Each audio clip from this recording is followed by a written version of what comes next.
warahmatullahi wabarakatuh. Waalaikumsalam warahmatullahi wabarakatuh. Assalatu wassalamu alayka ya Rasulullah.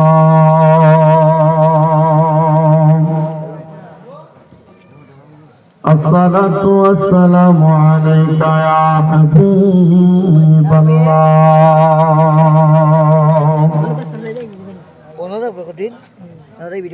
Assalatu wassalamu alayka ya Syafi'al mudhnibin.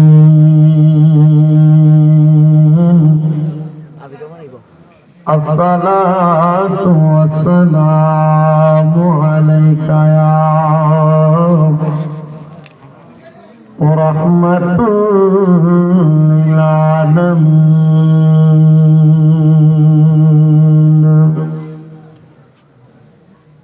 Assalatu wassalamu alaikum ya kullal anbiya.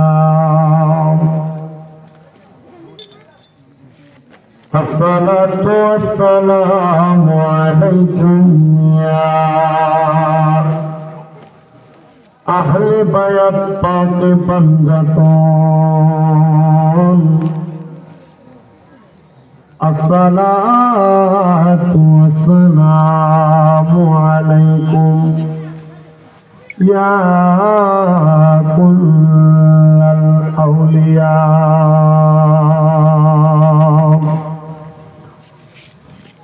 Alhamdulillahi rabbil alamin.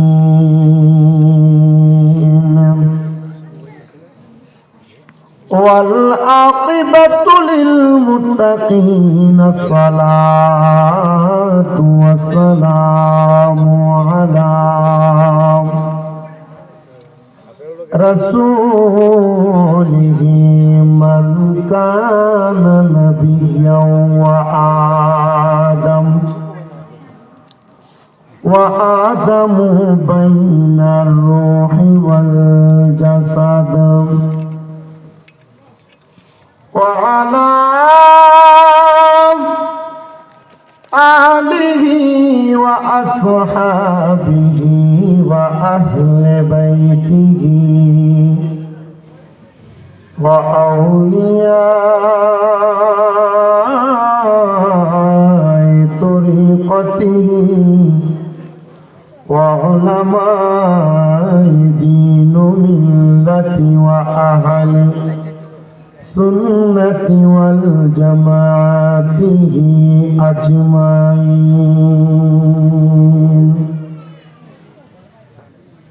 হে আমার মৌলভী বাজার জেলার অন্তর্গত শ্রীমঙ্গল থানাধীন Bhabanpur primary school সংলগ্ন মোহাম্মদ আহাদ মিয়ার বাড়ি প্রাঙ্গণে এলাকার মুর্দেগানের ইসালে সওয়াব উপলক্ষে তৃতীয় বার্ষিক ওয়াজ ও দোয়ার মাহফিলে আগন্তুক আমার মুসলমান ইমানদারেরা, আপনাদের যাদের জবান আছে তাদের কাছে আমার দাবি আছে, যাদের জবান নাই তাদের কাছে আমার কোনো দাবি নাই।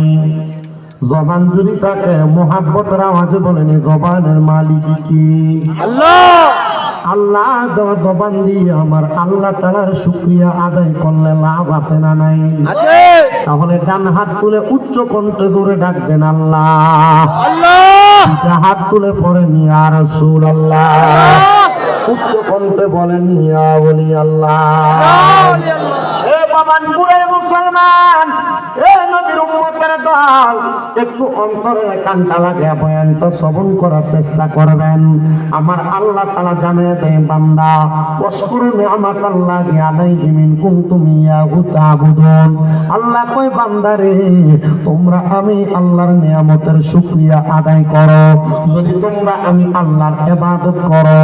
এবার আপনারা বলেন মুসলমান, আমরা নামাজ রোজা হজ যাকাত দান সদকা যত রকমের ইবাদত সকল ইবাদত করি একজনের জীবনের জন্য তিনি কি? আল্লাহ। ও আল্লাহ, আপনার জন্য তো আমরা ইবাদত করি। আপনি বলেন না আপনার জন্য ইবাদত করলে আপনি কি করেন? আমার আল্লাহ তাআলা একটা কাম দুইটা কাম করেন না। এক নাম্বার, আমার আল্লাহ তাআলার নিয়ামতের শুকরিয়া আদায় করলে আমার আল্লাহ তাআলা বান্দার নিয়ামতটা বাড়ায়া দেয়। নিয়ামত হলো দুই প্রকার, হাদিসে মুবারাকার ভাষায় একটু মনোযোগ দিয়ে শুনবেন আর বোঝার চেষ্টা করবেন। নিয়ামত হলো দুই প্রকার, একটা নিয়ামতে উজমা আর একটা নিয়ামতে ওসতা। নিয়ামতে উজমাটা স্বাভাবিক যে কোনো কিছু আমরা পাই, এগুলা নিয়ামতে উজমা। কিন্তু নিয়ামতে ওসতা হলো মুহাম্মদুর রাসূলুল্লাহ সাল্লাল্লাহু আলাইহি ওয়াসাল্লাম নবীজি। ওই নবীজিকে পাই না আমরা আল্লাহ তাআলার দরবারে শুকরগুজার করি। কিন্তু নবীজির পরে যা কিছু আমরা পাই জন্মগ্রহণ থেকে মৃত্যুর আগ পর্যন্ত, এই সকল কিছু হলো নিয়ামতে উজমা। সাহাবায়ে কেরাম আমার নবীরে প্রশ্ন করি, ইয়া রাসূলুল্লাহ, ও মায়ার নবী, রয়াল নবী, রাহমাতুল লিল আলামিন নবী, আপনার কাছে জানতে যে আপনি নবী বলেন না নিয়ামতের শুকরিয়া আদায় করলে আমার আল্লাহ তাআলা আর কোন কোন নিয়ামত প্রদান করে?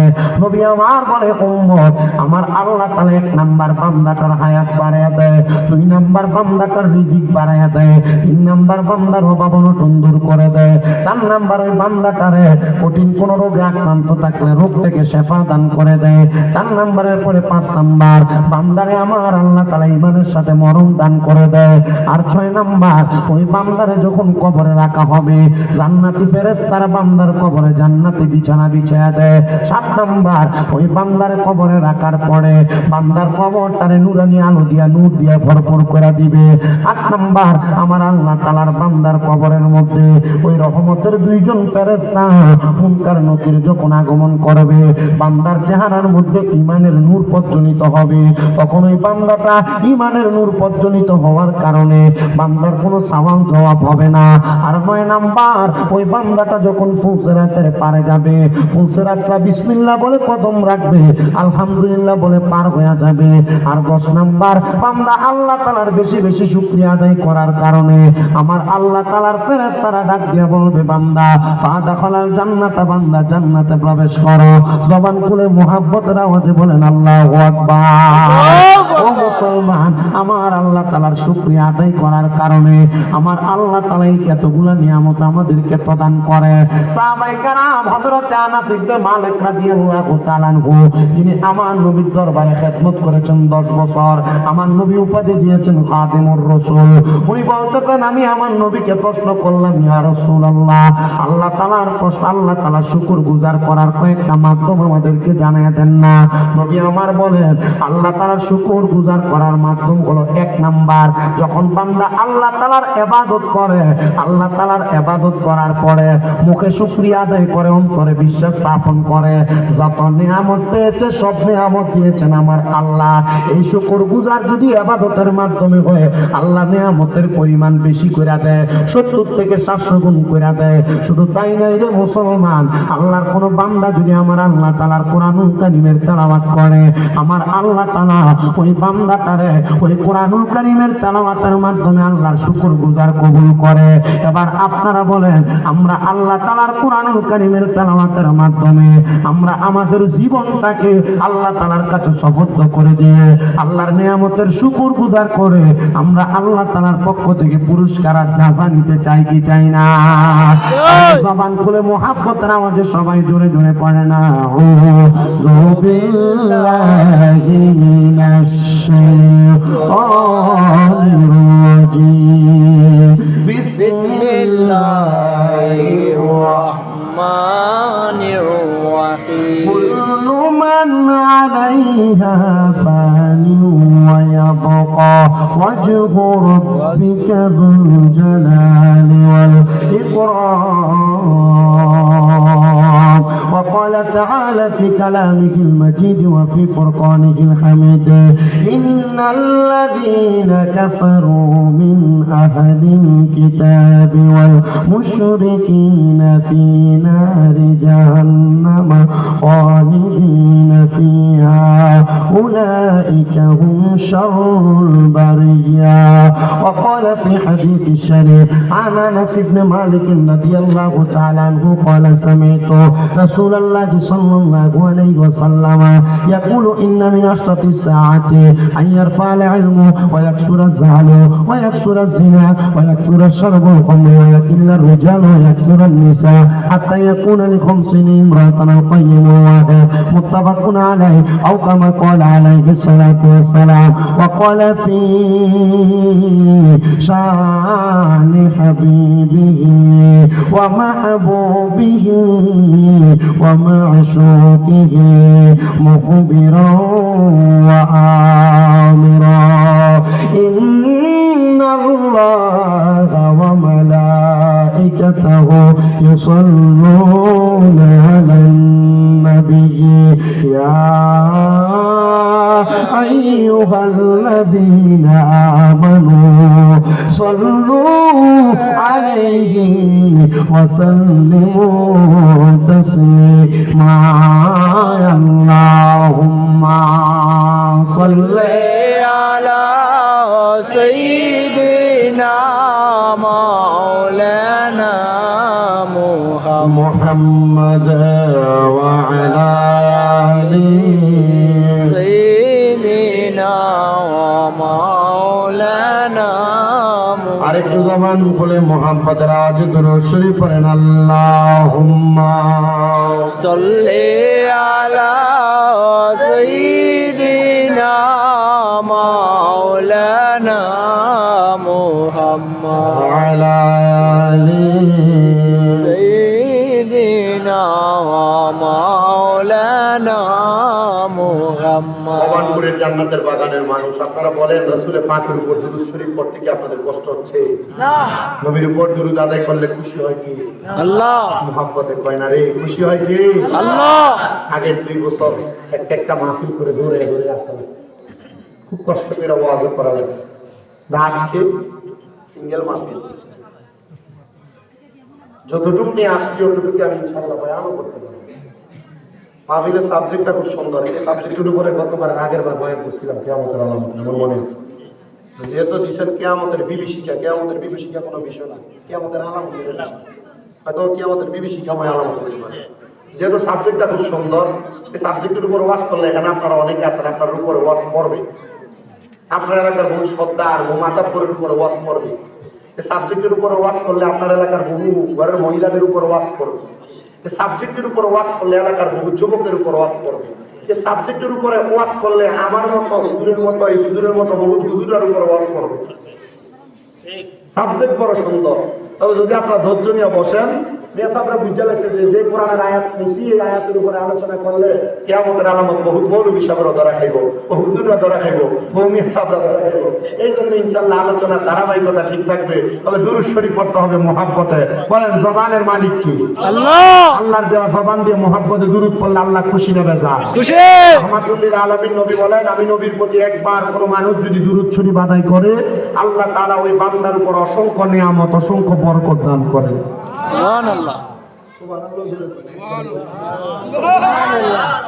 একবার কেউ যদি দুরূদ শরীফ পড়ে জান্নাতে আল্লাহ তাআলা ওই বান্দার উপরে ওই বান্দার নামে একটা বৃক্ষ লাগায় দেয়। ওই বৃক্ষটা লাগায় দেয় কেন? ওই বৃক্ষে যতগুলো পাতা থাকবে পাতার পরিমাণ নেক আমল ওই বান্দার আমলনামার মধ্যে লিখে দেওয়া হবে। সুবহানাল্লাহ। আলাইকুম মুহাব্বতে দুরূদ শরীফ পড়েন আল্লাহুম্মা সাল্লি আলা সাইয়্যিদিনা মাওলানা মুহাম্মদ ওয়ালা আলি সাইয়্যিদিনা মাওলানা মুহাম্মদ। যেদিন মিজান হবে খারাপ, নেকি বদি পড়বে দরা, জামিনদার নাই নবীজি ছাড়া, মুহাম্মাদিয়া রাসূলুল্লাহ আল্লাহুম্মা সাল্লি আলা সাইয়্যিদিনা মাওলানা মুহাম্মদ ওয়া আলা আলি সাইয়্যিদিনা মাওলানা শিখাইয়া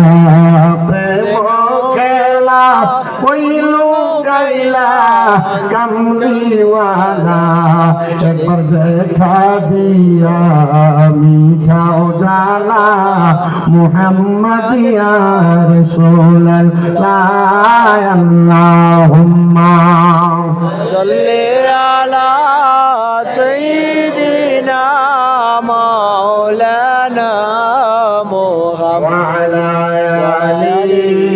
सय्यिदिना मौलाना मुहम्मद ला इलाहा इल्लल्लाह ला इलाहा इल्लल्लाह ला इलाहा इल्लल्लाह हस्बी रब्बी जल्लल्लाह मा फी क़ल्बी गैरुल्लाह बोलें हस्बी रब्बी जल्लल्लाह मा फी क़ल्बी गैरुल्लाह नूर मुहम्मद सल्लल्लाह और नूर मुहम्मद सल्लल्लाहु ला इलाहा इल्लल्लाह ला इलाहा इल्लल्लाह ला इलाहा ইল্লাল্লাহ বলেন আমরা বড় ভাগ্যবান আমরা নবী আল্লাহর মেহমান আল্লাহ দয়া করে করলেন দান আল্লাহ দয়া করে করলেন দান নবী ইমানের ইমান লা ইলাহা ইল্লাল্লাহ লা ইলাহা ইল্লাল্লাহ আল্লাহ বন্ধ নামাজ রোজা সাইরো না কেহ মা বাবার খেদমত সাইরো না আমার নবীর দরদ হইল না বল নবীর দরদ বইল না আমার নবী তোমায় বলবে না লা ইলাহা ইল্লাল্লাহ লা ইলাহা ইল্লাল্লাহের অনেক দূরে মদিনা আমরা কেমনে যাব জানি না সবাই মদিনা যাইতে চান কিনা চাই তারা চাই দুইটা হাত সোজা করে আল্লাহকে মুহাম্মদ একটা তাকবীর হবে না রে তাকবীর আল্লাহু আকবার ইয়া রাসূলুল্লাহ জিন্দাবাদ জিন্দাবাদ ঘরে ঘরে চালো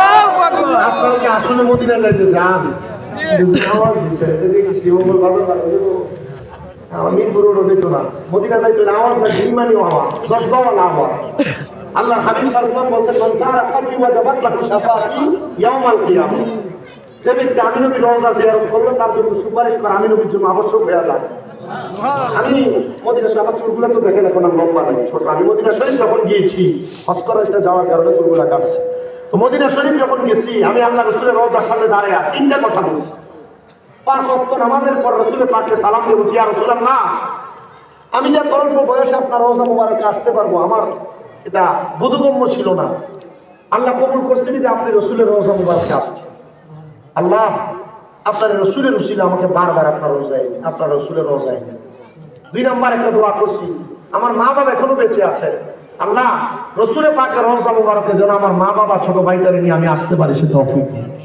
3 নাম্বার একটা দোয়া করছি ওয়ান মাহফিলে গেলে কত মানুষ নবীর প্রেমের সয়লাব নবীর প্রেমের গান শোনার জন্য তারা চলে আসে ইয়া রাসূলুল্লাহ যারা আপনার শান পড়ে আপনার দুরূদ শরীফ পড়ে আপনার কোরআন সুন্নাহর বয়ান শুনে তাদেরকে মরণের আগে একবার হলো মদিনায় আইলেন আমি এই দোয়াটা আপনাদের জন্য করছি শুধু আপনাদের জন্য করি না এই দোয়া মদিনায় আমি মক্কার কালো গিরাফ ধরে ধরে দোয়া করছি আল্লাহ সুবহানাল্লাহ দোয়া করছি যখন আমি সাফা মারওয়ায় গেছি এই দোয়া করছি যখন আমি হাজরা আসওয়াদে চুমা দিতে যাই তখনই দোয়া করছি আল্লাহর কসম করে বলি মক্কাতুল মুকাররমা মদিনাতুল মুনাওয়ারা সব যত জায়গায় গিয়েছি সব জায়গায় সবার জন্য দোয়া করেছি আপনারা বলেন এই দোয়া কবুল করে আমরা সবাই মদিনা যাইতে চাই কি চাই না চাই যারা যাইতে চাই ডান হাতটা সোজা করে তোলেন বাবা নারে তাকবীর আল্লাহু আকবার নারে রিসালাত ইয়া রাসূলুল্লাহ সুন্নাত ওয়াল জামাত জিন্দাবাদ জিন্দাবাদ জিন্দাবাদ মারহাবা মারহাবা মদিনা যাইতে চাই তো ইনশাআল্লাহ ইনশাআল্লাহ যাইতে চাই মোহাম্মতের আওয়াজে পড়েন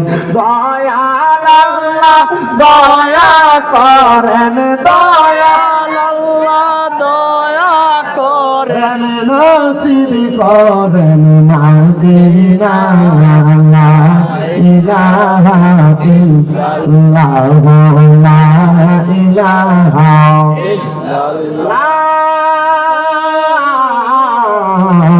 ইলাহা ইল্লাল্লাহু মুহাম্মাদুর রাসূলুল্লাহ সাল্লাল্লাহু আলাইহি ওয়াসাল্লাম।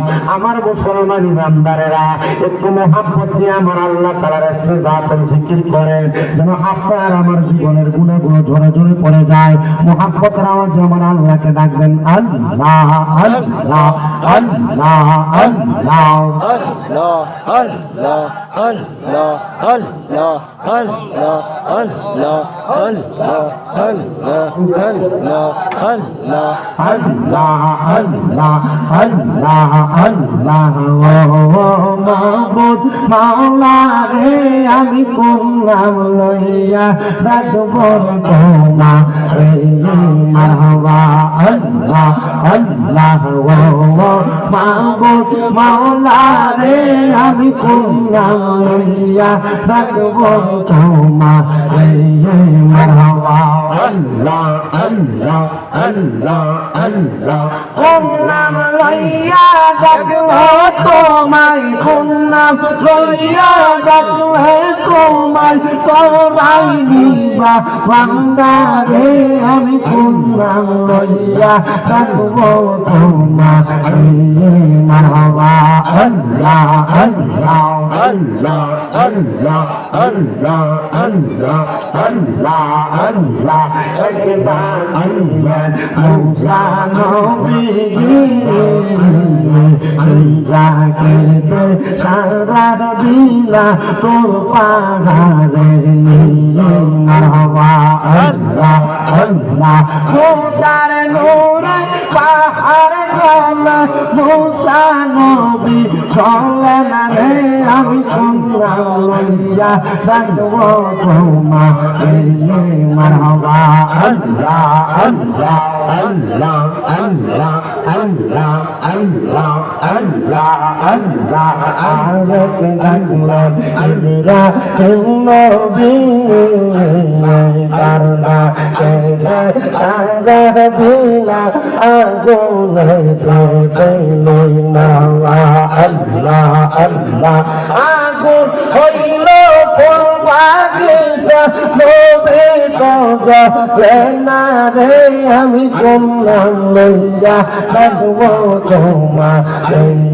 মারহাবা আল্লাহ আল্লাহ আল্লাহ আল্লাহ আরেক ডাকলাম মুসলবীজি সেই ডাকেতে সারা দিলা মাসর পেটে মারহাবা আল্লাহ আল্লাহ আল্লাহ আল্লাহ আল্লাহ আল্লাহ আল্লাহ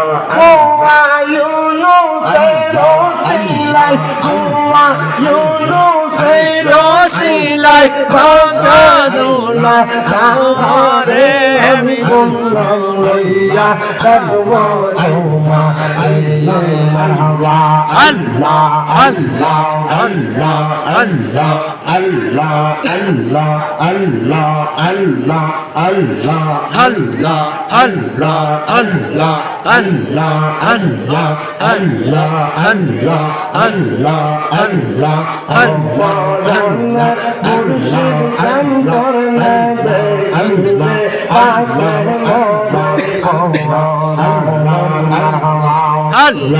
আল্লাহ আল্লাহ আল্লাহ মুর্শিদ কান্তর না দে আল্লাহ বাজার আল্লাহ আল্লাহ আল্লাহ আল্লাহ আল্লাহ আল্লাহ সোনাইয়া পাগল কইরা কাইরা নীলা মন প্রাণ তোমায় না দেখিলে বাঁচে না রে আল্লাহ মারহাবা আল্লাহ আল্লাহ আল্লাহ আল্লাহ আল্লাহ আল্লাহ আল্লাহ ও আমার মুর্শিদ জান তোমায় না দেখলে আছে না আল্লাহ আল্লাহ আল্লাহ আল্লাহ আল্লাহ আল্লাহ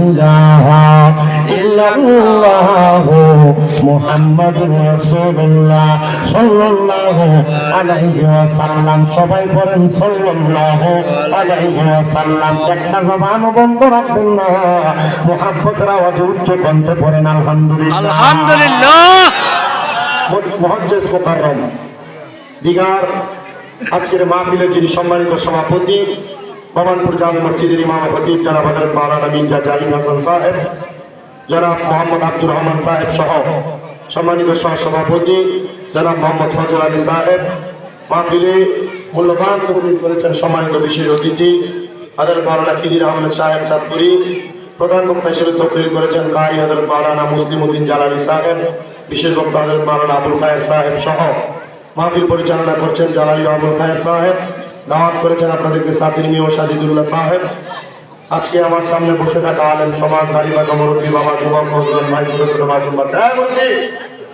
আপনার দরকার নেই সেভাবে থাকবে হ্যাঁ যে বড় ভাই জায়গা তো হচ্ছে না আপনার প্রতিবার ছোট ছোট জায়গা করবেন আর মানুষকে বলবেন চাপিয়ে বসতে এটা হয় না পারবে না বাবা বসেন আপনি বসেন এই মামা আপনিও বসেন আমি দেখবো না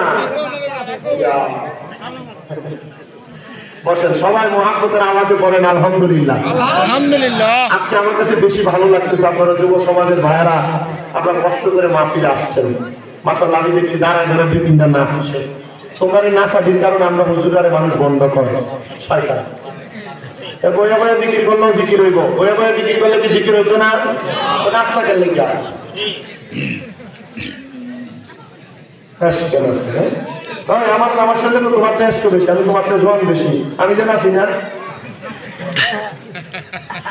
আল্লাহ আপনারা কবুল করতো আমিন করুন আমিন মুহাব্বতের আওয়াজে বলেন আমিন আমিন এখানে কাহিনী আছে আমাদেরকে তো বরবাদ করে ফেলছে ঠিক না আমাদেরকে বরবাদ করে ফেলছে সোশ্যাল মিডিয়ায় বাউলদের নাচানাচি গাওয়াগাওয়ি এগুলো দেখার কারণে আমাদেরকে একবারে অসহ্য বানায় ফেলছে আপনারা হয়তো দেখছেন একটা বাউলদের অ্যারেস্ট করছে যে বাউল কইছিল যে আল্লাহ যে এক মুখে এত কথা কয় আল্লাহর মাথা কোনটা আর গোয়া কোনটা ছিল না আবুল্লাহ বাউল নামক ফাউল বাউল শব্দের অর্থই পসরা এ আবুল সরকার আল্লাহর গোয়া মাথা নাই গোয়া মাথা কোনটা খুঁজে পায় না এটা বইলা এ কুফরি করছে এবং সে কোরআনুল কারীম আল্লাহ বলছে কুল আউযু বিরাব্বিন নাস মালিকিন নাস ইলাহিন নাস মিন শাররিল ওয়াসওয়াসিল খান্নাস আল্লাযী ইউওয়াসওয়িসু ফি সুদুরিন নাস মিনাল জিন্নাতি ওয়ান নাস আল্লাহ নাকি কোরআনুল কারীমের সব জায়গায় নাসার জন্য কইছে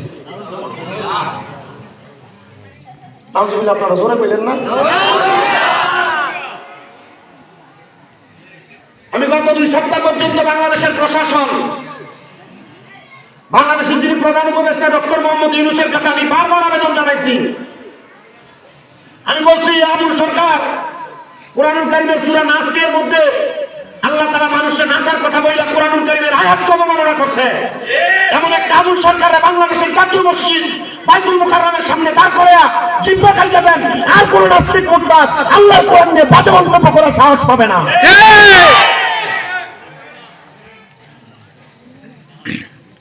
বাংলাদেশে নাস্তিক মুরতাদদের শাস্তি হচ্ছে না বিদায় নাস্তিক মুরতাদরা কোরআন নিয়া রাসূলের পাকের হাদিস নিয়া রাসূলের শান রাসূলের আজমত নিয়ে কটূক্তি করে বাংলাদেশের প্রশাসন বাংলাদেশের আইন ব্যবস্থা যদি নাস্তিক মুরতাদদেরকে শাস্তি দেয় আপনারা এই শাস্তির পক্ষে আছেন না আছেন তার হাত ধরে আল্লাহু আকবার জিন্দাবাদ জিন্দাবাদ হুশিয়ার সাবধান হুশিয়ার সাবধান আল্লাহু আকবার এই বাউল নামের ফাউলা বন্ধে বন্ধে কথা বইলা বন্ধ কথা বইলা কোরআনুল কারীমের সূরা নাসের ভিতরে আল্লাহ নাসার জন্য বলছে এই সমস্ত কথা বইলা মানুষদেরকে বিভ্রান্ত করে আল্লাহ তাআলা এগুলোকে হেদায়েত দান করুক জোরে কোন আমিন আমিন তবে আমি বলছি এই আবুল সরকারের জিব্বাটা তখন কাটবো, কাটার আগে বাংলাদেশের কয়েকটা মৌলানা জিব্বা কাটা লাগবে। কি লাগা? এক মৌলভী সাহেব কয়দিন আগে ফতোয়া দিছে আল্লাহর নাকি সর্বশক্তিমান কোয়ালাই করা কইলে নাকি শিরিক হইব। নাউজুবিল্লাহ। আবুল সরকারের আগে মৌলভী জিব্বাটা কাটার দরকার আছে না? এক মৌলভী সাহেব কত সুন্দর ফতোয়া দিয়ে দিছে, নবীর স্ত্রী মা খাদিজা কোন কোবরা মানে কোনোদিন নামাজই পড়ে নাই। নবীর স্ত্রী মা খাদিজা কোন কোবরা নাকি কোনোদিন রোজা রাখে নাই। নাউজুবিল্লাহ। নবীর স্ত্রী মা খাদিজা কোন কোবরা নাকি কোনোদিন পর্দাই করে নাই। আমি বলছি বাংলাদেশের প্রশাসন আবুল সরকারের কেমন জিব্বা কাটবেন? এই মৌলভী সাহেব যারা পুরানো প্রমাণে কইরা আল্লাহ রাসূলের স্ত্রীদেরকে প্রেমবাদী প্রমাণ করতে চায়, আল্লাহ রাসূল আল্লাহকে নিয়ে বলে আল্লাহ সর্বশক্তিমান বললে শিরিক হবে, এদেরকেও জিব্বা কাটতে হবে। রাজি আছে কারা কারা? ডান হাত তুলে আল্লাহ। ইসলামকে নিয়ে কোরআনকে নিয়ে অবমাননা করবে আর আমরা এগুলো মানি না, মানা যাবে না। এটা কিয়ামতের আলামত। বলেন এটা কিসের আলামত? কিয়ামতের আলামত। বলছে মৌলভী সাহেব হুজুরের উপরে পড়বে। আল্লাহ নবী বলেন কিয়ামতের পূর্বে, কিয়ামতের যে বিভীষিকা দিচ্ছেন কিয়ামতের আলামতের একটা হলো উলামাহুম শাররুম মান তাহতা আযামিস সামাই, জমিনের ভিতরে কিয়ামতের পূর্বে সবচেয়ে নিকৃষ্ট হলো আলেমরা। সবচেয়ে নিকৃষ্ট হবে কারা? তার মানে আমরা হুজুররা তো বলেন আমরা হুজুরের ভিতরে শয়তানি আছে, কথা বল না কেন? হুজুরের শরীরে পাঞ্জাবি লেবাস ফাগরি টুপি খানদানি লম্বা শরীরকে দাঁড়িয়ে দেখা পাগল হয়ে যাওয়া যাবে না। ও হুজুরের মাদ্রাসা বরফ কারো করে।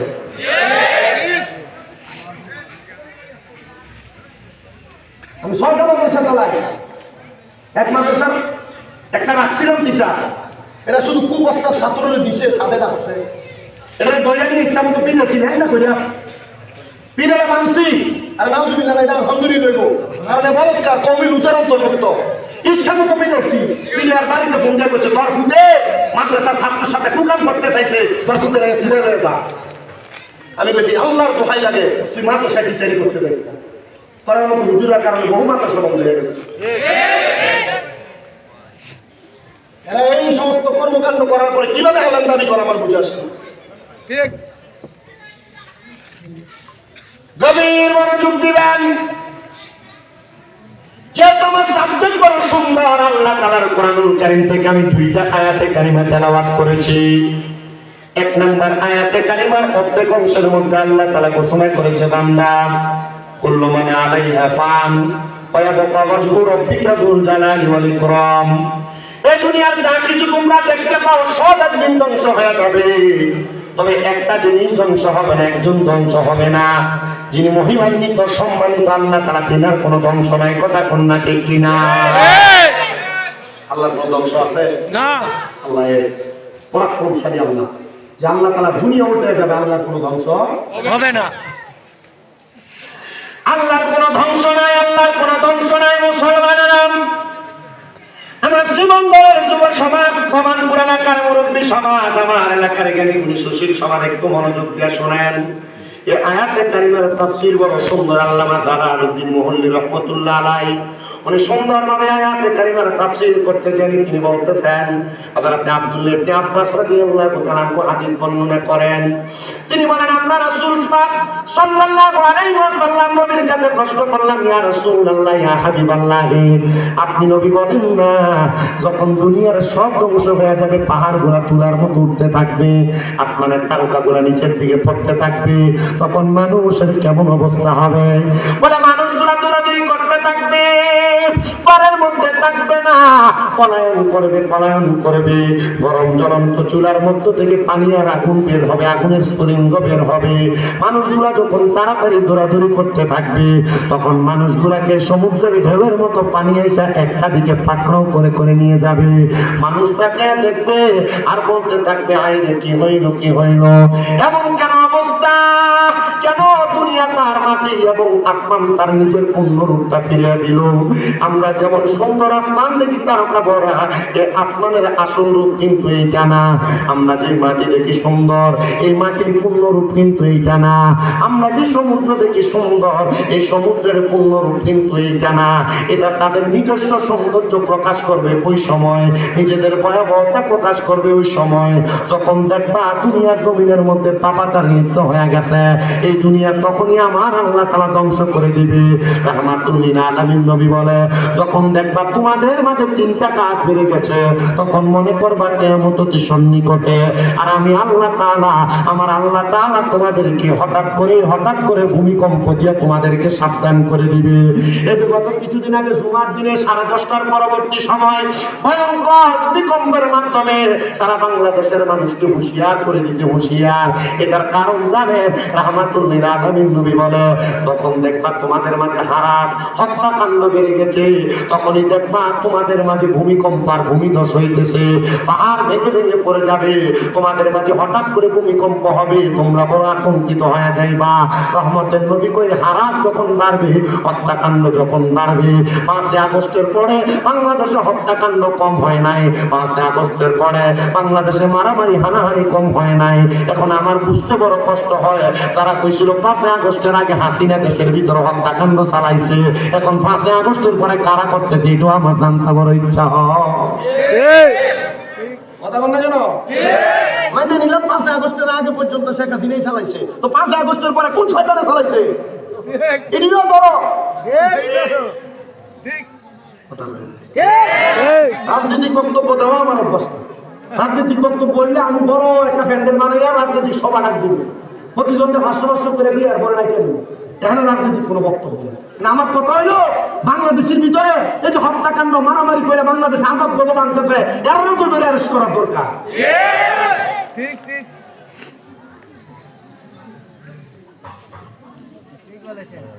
আমার মুসলমান ইমানদারের একটু মনোযোগ লাগান। তার মানে হত্যাকাণ্ড হওয়া, মানুষের মুখ বান্ধা, মানুষকে গলা কাইটা পোলের নিচে, ব্রিজের নিচে ফালায় দেওয়া, এটা ভালো লক্ষণ না।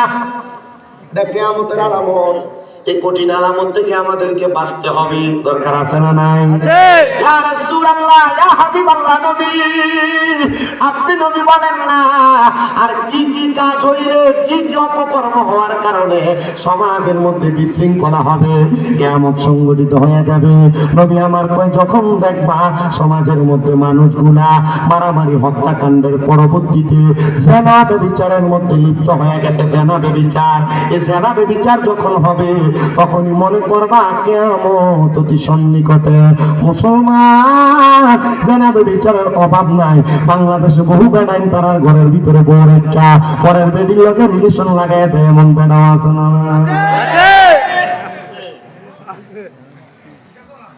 এটা কিয়ামতের আলামত। হিসাব সারা স্যার, কিতাব হিসাব সারা তোমার কাছে আছে কি?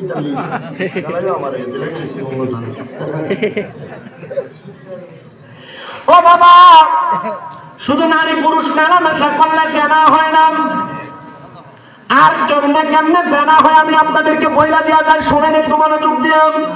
আমার মনে আছে আমি গত বছরের কথাগুলো আপনাদের কাছে বলছি, আপনারা কতটুকু মানছেন আমার বুঝে আসতেছে না। মুসলমান ইমানদার একটু অন্তরের ঠান্ডা লাগে শোনার চেষ্টা করবেন। থাক না, আমি ওয়াজ করি, আমার মাতে খাওয়াইছেন না, আমার আমি বসে, আমি রাস্তাতে কিছু খাইছি না, মনে করছি এটি তো আমার ফুড রাখছে, এটি ঘরে মনে করছি ফ্যাটটা বইটা করে ভাত খাবো, আমার ভাত বাড়াই যাচ্ছি, আমার জানটা যাই বুঝিয়ে গেছি অবস্থা। আপনার কি কষ্ট হইব? আপনারা হয়তো শুনছেন, সোশ্যাল মিডিয়া দেখছেন, আমার আম্মাকে 7 মাসের উপর অসুস্থ। আমার আম্মা গেছিল আমার বাড়ির ফ্যামিলি বাগাই দিচ্ছে, আমার বাড়ি থেকে বাগাই দিছি না। আমি কইছি, আম্মা গো, আপনি আমার বাড়িতে আসছেন, মহব্বত করে একটু ফুড রাখছেন, ঠিক না? আমি কইছি আপনার লেগে যে আমি যে আপনার একটা আপ্যায়ন করবো, আমার সেই সুযোগ নাই। আমার আম্মা যখন অসুস্থ ছিল, আপনারা অবাক হইবেন, আমি হুজুর না, আমার মানুষ তকবির দিয়ে স্টেজে দেয় না, এত টাকা দেয় না দিয়া। আমার আম্মা অসুস্থ হওয়ার পরে আমি সর্বপ্রথম যে 2 মাস আমি আমার বিছানা, আমার খাটে 1 মিনিটের জন্য ঘুমাইনি। আমার আম্মা যে খাটে ঘুমাইছে, আমার আম্মার পাশে নিচে টাইসের মধ্যে ফ্লোরিং করছে। ফজরের আগ পর্যন্ত চোখ লাগাইনি। আম্মা যখন দেখছি ফজরের পরে চোখ লাগছে, এরপরে ঘুমাইছে। কথা বুঝতে পারছেন? আমার আম্মাকে নিয়ে আমি খুব একটা পেরেশানিতে আছি। আল্লাহর কাছে আমি এতটুকু বলছি, আল্লাহ হয়তো আপনি আমার কোনো গোপন পাপের কারণে, গোপন গুনার কারণে আপনি হয়তো আমার আম্মার অসুস্থ বানিয়ে আমাদেরকে পরীক্ষা করতেছেন। আল্লাহ, আপনি চাইলে আমার আম্মাকে সুস্থ করি। আমি ডাক্তারে বলছি 15 লাখ 10 লাখ 20 লাখ নেন, আমার আম্মা হাঁটাই দেন। বলছে শামীম সাহেব, টাকা দিয়ে সব হয় না। আমি নিয়ত করছি আল্লাহ যে টাকাটা ডাক্তারের দিয়ে লাইতাম, ডাক্তার যেহেতু বলছে টাকা দিয়ে হইতো না, আমার আম্মা সুস্থ হওয়ার সাথে সাথে আমার 1 নাম্বার কাম হইব, আমি আমার আম্মা আব্বার নিয়ে হজে যাইতাম। 20 লাখ টাকা আমি ডাক্তারে দিতাম, এই টাকাটা আমি আমার আম্মা আব্বার নিয়ে হজে যেয়ে শেষ করি। আমি পারি নাই জায়গা দিতে। আপনারা যে কষ্ট করে আসছেন এটাই আলহামদুলিল্লাহ। আমি আপনাদের কাছে জিনা ব্যবচারের কথা বলতে লাগছিলাম। জিনা ব্যবচার আছে না নাই? আছে। আমাদের মনে করে হুজুর আসতে কইতাম না। কথা বলেন, জিনা ব্যবচার আছে না নাই? আছে। কিয়ামতের আলামত কেমনে একটু শুনার মনোযোগ দিয়াম। শুধু নারী পুরুষ মেলামেশা করলেন, একসাথে গোপনে গোপনে মেলামেশা করলে থাকলে শুধু জিনা ব্যভিচার হয় না, একটা পুরুষ আর একটা নারীর চোখ দিয়া জিনা হয়, একটা পুরুষ আর একটা নারীর কান দিয়া জিনা হয়, একটা পুরুষ আর একটা নারীর মুখ দিয়া জিনা হয়, একটা পুরুষ আর একটা নারীর হাত দিয়া জিনা হয়, একটা পুরুষ আর একটা নারীর পাও দিয়া জিনা হয়। বলে হুজুর কেমনে জিনা হয় একটু বলেন না। আল্লাহর নবী রাহমাতুল্লিল আলামিন নবী বলেন, কোন পুরুষ মানুষ যদি কোন গায়রে মাহরাম মহিলার দিকে তার চোখ দিয়া বক্ন করে তাকায়, তার চোখ দিয়া তাকায়, তাহলে তার চোখের জিনা হবে। বেডটেনের দিকে ইচ্ছা মতো তাকাও, আর স্কুলের মাইয়ারা রাস্তা দিয়ে হাঁটতে গেলে তুমি খাড়িয়ে খাড়িয়ে তাকায় খাও, এটা তোমার লেগে ভালো হইব, এটা জিনা ব্যভিচার। এটার কারণে আল্লাহ আযাব করবে। যে যুবকেরা মহিলাদের সাথে অথবা মেয়েদের সাথে মোবাইলে কথা বলেন, আপনারা রং নাম্বার পাইলে মিস কল মারেন, মেসেঞ্জারে কোনো ফেক আইডি পাইলে ওই মেয়েটারে হাই আর হ্যালো লেখেন, আছে না নাই? মুসলমান মনে রাখবারে, মুসলমান ইমানদারেরা, যদি তুমি মুসলমান দাবি করো, জিনা ব্যভিচার থেকে বাঁচতে চাও, কোন মেয়ের সাথে গায়রে মাহরাম মহিলার সাথে কথা বলা, তোমার কান দিয়া যেমন মহিলার গলার আওয়াজ শুনলে তোমার গুনাহ হবে, তোমার মুখ দিয়া ওই গায়রে মাহরাম মহিলার সঙ্গে কথা বললে তোমার মুখের জিনা হবে। এই জন্য আপনারা যারা মহিলাদের গলার আওয়াজ গান শুনেন আপনাদের কান দিয়া, আপনারা মনে রাখবেন আপনাদের কানের জিনা হয়ে যাবে। এই নবীর উম্মত, এই পাবনপুরের মুসলমান, একটু শুনো রে, আল্লাহর নবী ডাক দিয়ে উম্মত, কোন মুসলমান যদি কোন গায়রে মাহরাম মহিলার সঙ্গে সাক্ষাৎ করার জন্য তার পা দিয়ে হাইটা হাইটা যায়, তার পায়ের জিনার গুনাহ হয়, হাত দিয়ে স্পর্শ করলে হাতের গুনাহ হয়, শুধু মেলামেশা করলে গুনাহ হয় না, চোখ দিয়া তাকাইলে, মুখ দিয়া কথা বললে, কান দিয়া শুনলে, পা দিয়ে হাইটা গেলে, হাত দিয়া বললে জিনা হয়। এবার আপনারা বলেন, এমন জিনা থেকে বাঁচার দরকার আছে না? আছে। জিনার গুনাহ মানুষের 3টা ক্ষতি হয়। কয়টা ক্ষতি? 3টা ক্ষতি হয়। 1 নাম্বার, কোন মানুষ যদি গোপনে পাপ করে, গোপনে জিনা করে, আল্লাহ তার হায়াত কমিয়ে দেয়। ঠিক। বেটিনের লোকে ফোনে কথা কো, আর বিডিএর যারা জামাই দিদাস তোমরা ফোনে ফোলাফিনের লোকে আর বেটাইতে লোক কথা কো। তোমরা যদি গোপনে এমন পাপ করো, আল্লাহ তাআলা 1 নাম্বার তোমাদের হায়াত কমিয়ে দিবে। কি কমিয়ে দিবে? হায়াত। 2 নাম্বার, জিনার গুনাহ মানুষের চেহারা নূর কমিয়ে দেয়। গোপন পাপ মানুষের চেহারার কি কমিয়ে দেয়? নূর কমিয়ে দেয়। 3 নাম্বার, রিজিক কমিয়ে দেয়। অভাব অনটন আসে জিনার কারণে। এটা মানুষের মৌলিক ক্ষতি। পারিপার্শ্বিক আরো অনেক ক্ষতি আছে, সামাজিক, দেশের ক্ষতি, রাজনৈতিক ক্ষতি, সব ক্ষতি আছে। কিন্তু পারিপার্শ্বিক নিজের ক্ষতি যেটা, 3টা ক্ষতি। 1 নাম্বার চেহারার উজ্জ্বলতা কম, 2 নাম্বার হায়াত কম, 3 নাম্বার রিজিক কম, অভাব অনটন চলে আসবে। এজন্য যে যুবকেরা, যে মুরব্বীরা এমন অপকর্মের সাথে লিপ্ত, সাবধান। যে মা বোনেরা, যে মেয়েরা এমন অপকর্মের সাথে লিপ্ত, সাবধান। চেহারা নূর কমে যাবে, হায়াত কমে যাবে, অভাব অনটন চলে আসবে। আল্লাহ হেফাজত করুন, বলে কোন আমার মুসলমান ইমানদাররা একবার একটু মন দিয়া শুনো। এই জিনা ব্যভিচারের কারণে মানুষ দুনিয়ার জমিনের মধ্যে অভাব অনটন এবং খারাপ কাজের মধ্যে ভূমিকম্পের মধ্যে পড়ে যাচ্ছে। আমি কিয়ামতের আলামতের বর্ণনা দিতে যে আপনাদের কাছে কথাগুলো বললাম। হযরত আব্দুল্লাহ ইবনে আব্বাস রাদিয়াল্লাহু তাআলা আনহু বলে, নবীকে প্রশ্ন করলাম, ইয়া রাসূলুল্লাহ, নবী, যদি পাহাড়গুলো উড়ে যায়, যদি আসমানের তারকাগুলো নিচের দিকে পড়ে, মানুষগুলা দৌড়াদৌড়ি করে, তখন কি ইমানদার বান্দারা দুনিয়াতে থাকবে না? বলে, না না না, যখন আমি আল্লাহরে আল্লাহ বলে ডাকার মতো কোনো মানুষ দুনিয়াতে থাকবে না, তখনই আমার আল্লাহ তারা দুনিয়াটারে কিয়ামত করে দিবে, দুনিয়াটারে উলট পালট করে দিবে, দুনিয়াটারে আমার মতো করে দিবে। ও মুসলমান, আল্লাহ বলে ডাকার মতো কোনো মানুষ থাকবে না, কথাটা এমন না। আমার নবী বলে কিয়ামত যখন হয়ে যাবে, কিয়ামত যখন সংঘটিত হয়ে যাবে, মানুষ দৌড়ে দৌড়ে পলায়ন করবে, মানুষ তাড়াতাড়ি আল্লাহকে তালাশ করবে, কিন্তু আমার আল্লাহর এত ডাকা ডাকবো, আমার আল্লাহকে ডাকার মতো কোনো মুমিন থাকবে না। এই যে করোনা ভাইরাস আইছিল, আমার পরে মসজিদে মুসল্লির অভাব নাই। কয়দিন আগে বড় ভূমিকম্প হওয়ার কারণে ঢাকার একটা মসজিদের ছাদের মধ্যেও মানুষ জায়গা হয় না, মানুষ ধরে তাড়াতাড়ি মসজিদে প্রবেশ করে। এ বাবানপুরের মুসলমান, মৌলভীবাজার শ্রীমঙ্গল এলাকার আশেপাশে এলাকার বাবারা বন্ধুরা, একটু অন্তরের কানটা লাগে শোনো, বহু একটু মনোযোগ লাগে শোনো। এই মসজিদের মধ্যে যখন তোমরা দৌড়ে দৌড়ে পলায়ন করবা, দোয়া করতে থাকবা, আমার আল্লাহর দরবারে কোনো দোয়া কবুল হবে না। কারণ কি? কারণ কি? কারণ কি? এটার একটাই মাত্র কারণ রে, একটাই মাত্র কারণ, একটাই মাত্র কারণ। কারণ কিয়ামতের আগ পর্যন্ত তোমাদেরকে আল্লাহ তাআলা কোরআনের মাধ্যমে অনেক সাবধান করেছে, কিন্তু তোমরা আল্লাহ তাআলা সাবধানতা শোনো নাই। না শোনার কারণে আমার আল্লাহ তাআলা আর তোমাদের দোয়াগুলা কবুল করবে না, আর তোমাদের দোয়াগুলা কবুল করবে না। এই জন্য সবার কাছে আপনার জানাই, মুরব্বী সমাজ, যুব সমাজ, শিশু সমাজ, পর্দার অন্তরালের মহিলারা, এখন থেকে গুনার কাজ করা বন্ধ করে দাও। আসেন বাবা, আল্লাহ তাআলার কোরআনুল কারীমের দ্বিতীয় আয়াত, আমি সূরা বাইরার শেষের দিকে 3 নম্বর আয়াতটা তেলাওয়াত করেছিলাম। আল্লাহ তাআলা ঘোষণা করে, বান্দা ইন্নাল্লাযীনা কাফারু মিন আহলিল কিতাবি ওয়াল মুশরিকিনা ফী নারি জাহান্নাম খালিদিনা ফিহা। আমার আল্লাহ কই, নিশ্চয় নিশ্চয় যারা কুফরি করে আহলে কিতাবের অন্তর্ভুক্ত এবং মুশরিক, আমার আল্লাহ তাআলা তাদেরকে জাহান্নামের খবর দেয়। ও আল্লাহ, কুফরি কারা করে? আপনি একবার কুফরি করনেওয়ালা কাফেরদের ব্যাপারে বলেন না। আল্লাহ তাআলা কারোর কাছে চাওয়া, আল্লাহ তাআলা কারোর কাছে মস্তক অবনত করা, আল্লাহ তাআলা অন্য কারোর ইবাদত করা কুফরি।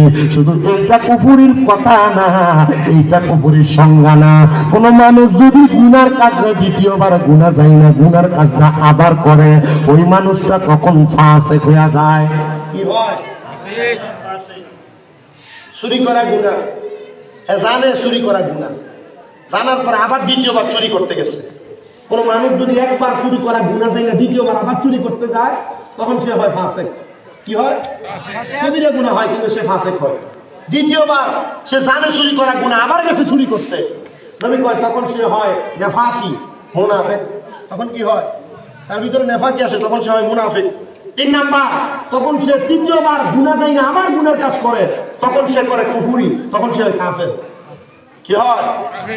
কাফের হয়। এজন্য রাহমাতুল লিল আলামিন নবী বলেন, 3 সময় 3 ব্যক্তির ঈমান থাকে না। কয় সময়? 3 সময়। 3 সময়। 1 নাম্বার, যখন কোনো চোর চুরি করে তখন তার ঈমান থাকে না। যতক্ষণ না কালিমা পড়ে ততক্ষণ তার ঈমান ফিরে আসে না। আপনারা যারা রাস্তা দিয়ে হাঁটার সময় দোকানদারের কাছ থেকে এভাবে সেভাবে মানুষকে মিথ্যা বলে ধোঁকা দিয়ে মানুষের কাছ থেকে চুরি করে মাল নিয়ে যান, মনে রাখবেন ঈমান থাকে না। ঈমান নাই। 2 নাম্বার, কোন জানা করো, যখন জানা করেন তখন তার ঈমান থাকে না। 3 নাম্বার, যখন কোনো নেশা করে তখন তার ঈমান থাকে না। এই জন্য সবার কাছে আপনার জানাই, আপনারা যা করেন আর না করেন রে বাবারা মুসলমানেরা, আপনারা এই 3টা কাজ থেকে বেঁচে থাকার চেষ্টা করবে। আপনারা বলেন, বেঁচে থাকবে আমাদেরকে নিয়ামত প্রদান করবে একজন, তিনি কি? আল্লাহ। এ বাবানপুরের মুসলমান ইমানদার, শুনো রে, এই জন্য আমার আল্লাহ তাআলার দরবার থেকে আমার আল্লাহ তাআলা জানে যারা কুফরি করে এবং যারা আহলে কিতাব শুধু বলে কোরআনে আছে কিনা, হাদিস মানে না, একবার কিয়াস উলামায়ে কেরামের মত মানে না, যারা আহলে কিতাবের অন্তর্ভুক্ত, যারা আল্লাহ ছাড়া অন্য কাউকে মানতে চায় না, আল্লাহর কোন রাসূলের কিতাব মানতে চায় না, আমার নবী কয় এরা জাহান্নামী। ও নবী, আর কারা জাহান্নামী? আমার নবী কয় যারা মুশরিক, যারা আল্লাহর সঙ্গে শিরক করে, আল্লাহ ছাড়া কাউকে খোদা মানে মানে। এখন বলেন হুজুর আল্লাহ ছাড়া কাউকে খোদা মানে কারা? আমি কোনো ধর্ম অবমাননা করে কথাটা বলতেছি না। আপনি দেখবেন যারা সনাতন ধর্মাবলম্বী তারা বিভিন্ন মূর্তির পূজা করে, এটা তাদের ধর্মের কাজ। কিন্তু মুসলমান দাবি করার পরে ওরা মুসলমান যেন আল্লাহ ছাড়া কোনো মূর্তির পূজা, গাছের পূজা, মাছের পূজা, কোনো সূর্যের পূজা, আগুনের পূজা না করে, এটা ইসলাম ধর্ম সাপোর্ট করে না। এটা কুফর, এটা শিরক, এটা মুশরিক হয়ে যাবে। এই জন্য অনেক মুসলমানের সন্তানরা পূজা গ্রহণ করলে এরা কত সুন্দর শারদীয় দুর্গা উৎসবে যায়, লক্ষ্মী পূজাতে যায়, পূজার ভিতরে যায়, আবার পূজার কত সুন্দর পোশাক খায়। কথা কন্যা আছে না? না আছে। যে মৌলবী সাহেবরা আমরা সুন্নি জামাত যারা, আমরা নবী মুহাম্মদে সালাম দিলে বেদাত বেদাত বলতাম। কয়েকদিন আগে দেখা গেছে এই মৌলবী সাহেবরাই পূজা মন্দিরের ভিতরে যাইয়া মন্দিরে কীর্তন কইছে। ঠিক ঠিক দেখছেন না আপনারা? ঠিক ঠিক বুঝো কথা কন্যা আছে না নাই? আছে।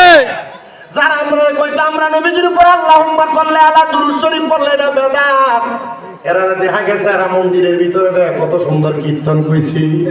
যারা আমরা কইতো ওয়াজ মাহফিলের ভিতরে সিন্নি করলে এটা খাইলে বেদাত হয়, এরা মন্দিরের ভিতরে যায় কত সুন্দর পূজা মণ্ডপের ভিতরে যায় এরা প্রসাদ খাইছি। এই ও আমার ওয়াজ মাহফিল জিদের ভিতরে শুধু ফাতিহা শুধু ইখলাস করে পূজা হয়, এটা খাওন তুমি আমরা বেদাত কর, মন্দিরের প্রসাদ খাওন তোমার কাছে বলে বিদা লাগে, শয়তানের দল বলে বিদা। ঠিক ঠিক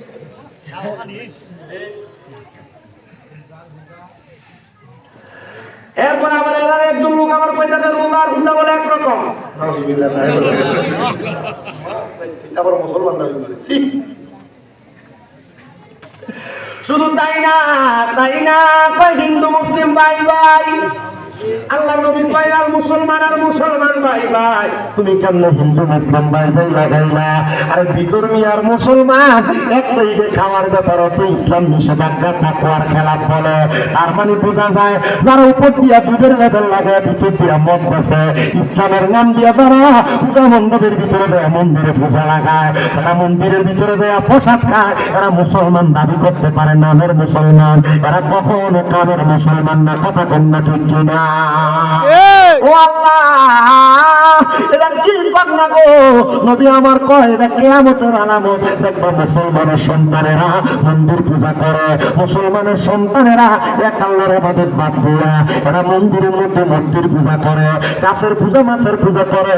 আহারে আহারে আহারে, আমার বুঝতে বড় কষ্ট হয় এরা কেন এমন বাজে কর্মগুলো করে। এই আমার মুসলমান ইমানদার অন্তরে কান্না লাগা বয়ান শ্রবণ করার চেষ্টা করো গো। আমার নবী রাহমাতুল লিল আলামিন নবী জানিয়ে দে, দুনিয়ার জমিনে মুসলমান দাবি কইরা কেউ যদি মূর্তি পূজা, গাছের পূজা, মাছের পূজা, সূর্যের পূজা করে, আগুনের পূজা করে, তারা আমার দলভুক্ত নয়, নবীর দলভুক্ত নয়। মানে এরা হলো অন্য ধর্মের লোক। নবীর দলভুক্ত নয় মানে এরা মুসলমান না। এবার আপনারা বলেন আমরা নবীর দলভুক্ত হয়ে বাঁচতে চাই কি চাই না? চাই।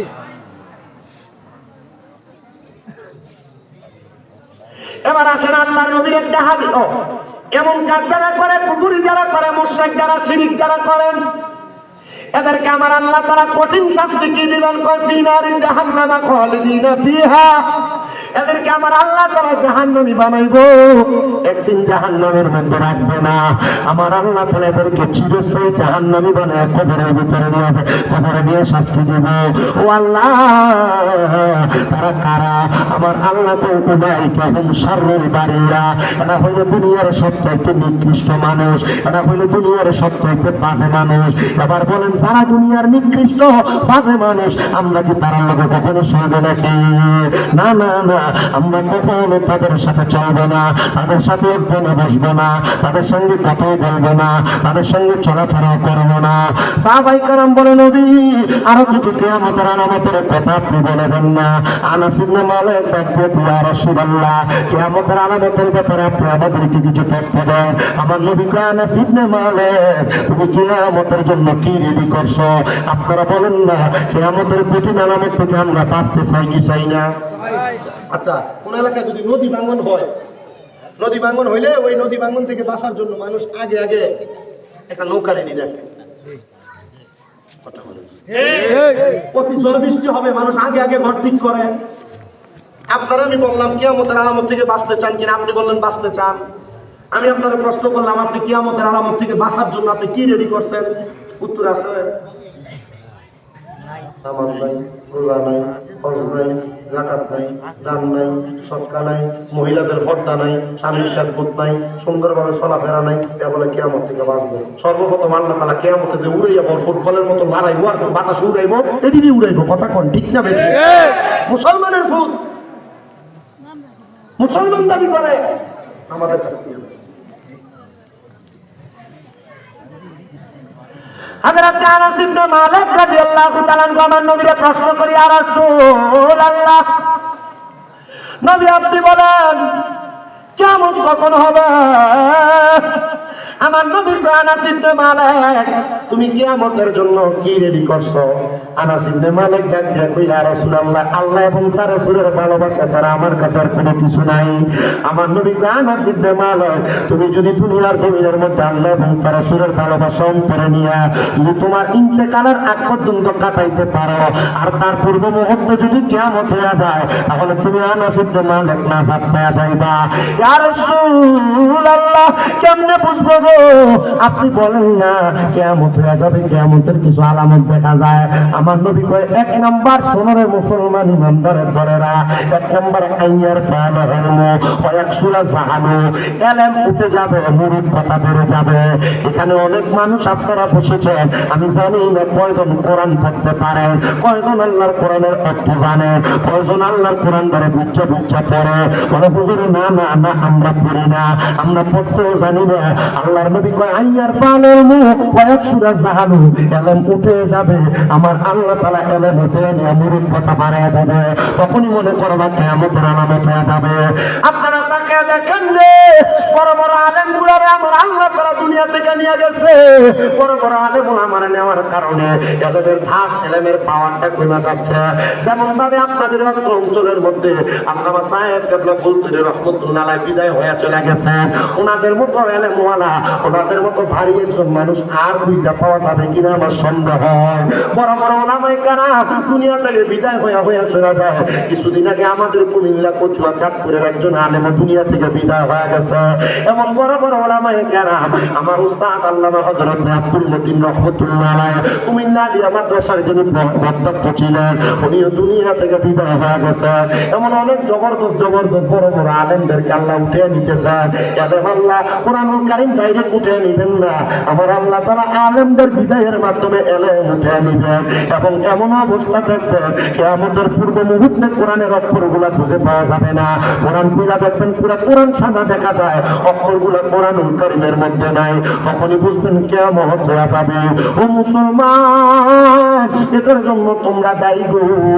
এমন অনেক যুবকের এখানে দাঁড়ায় আছে, এক বছরের মধ্যে কয়দিন কোরআন পড়ছে বলতে পারবে না, সর্বশেষ কয়দিন কোরআন শরীফ ধইরা দেখছে বলতে পারবে না।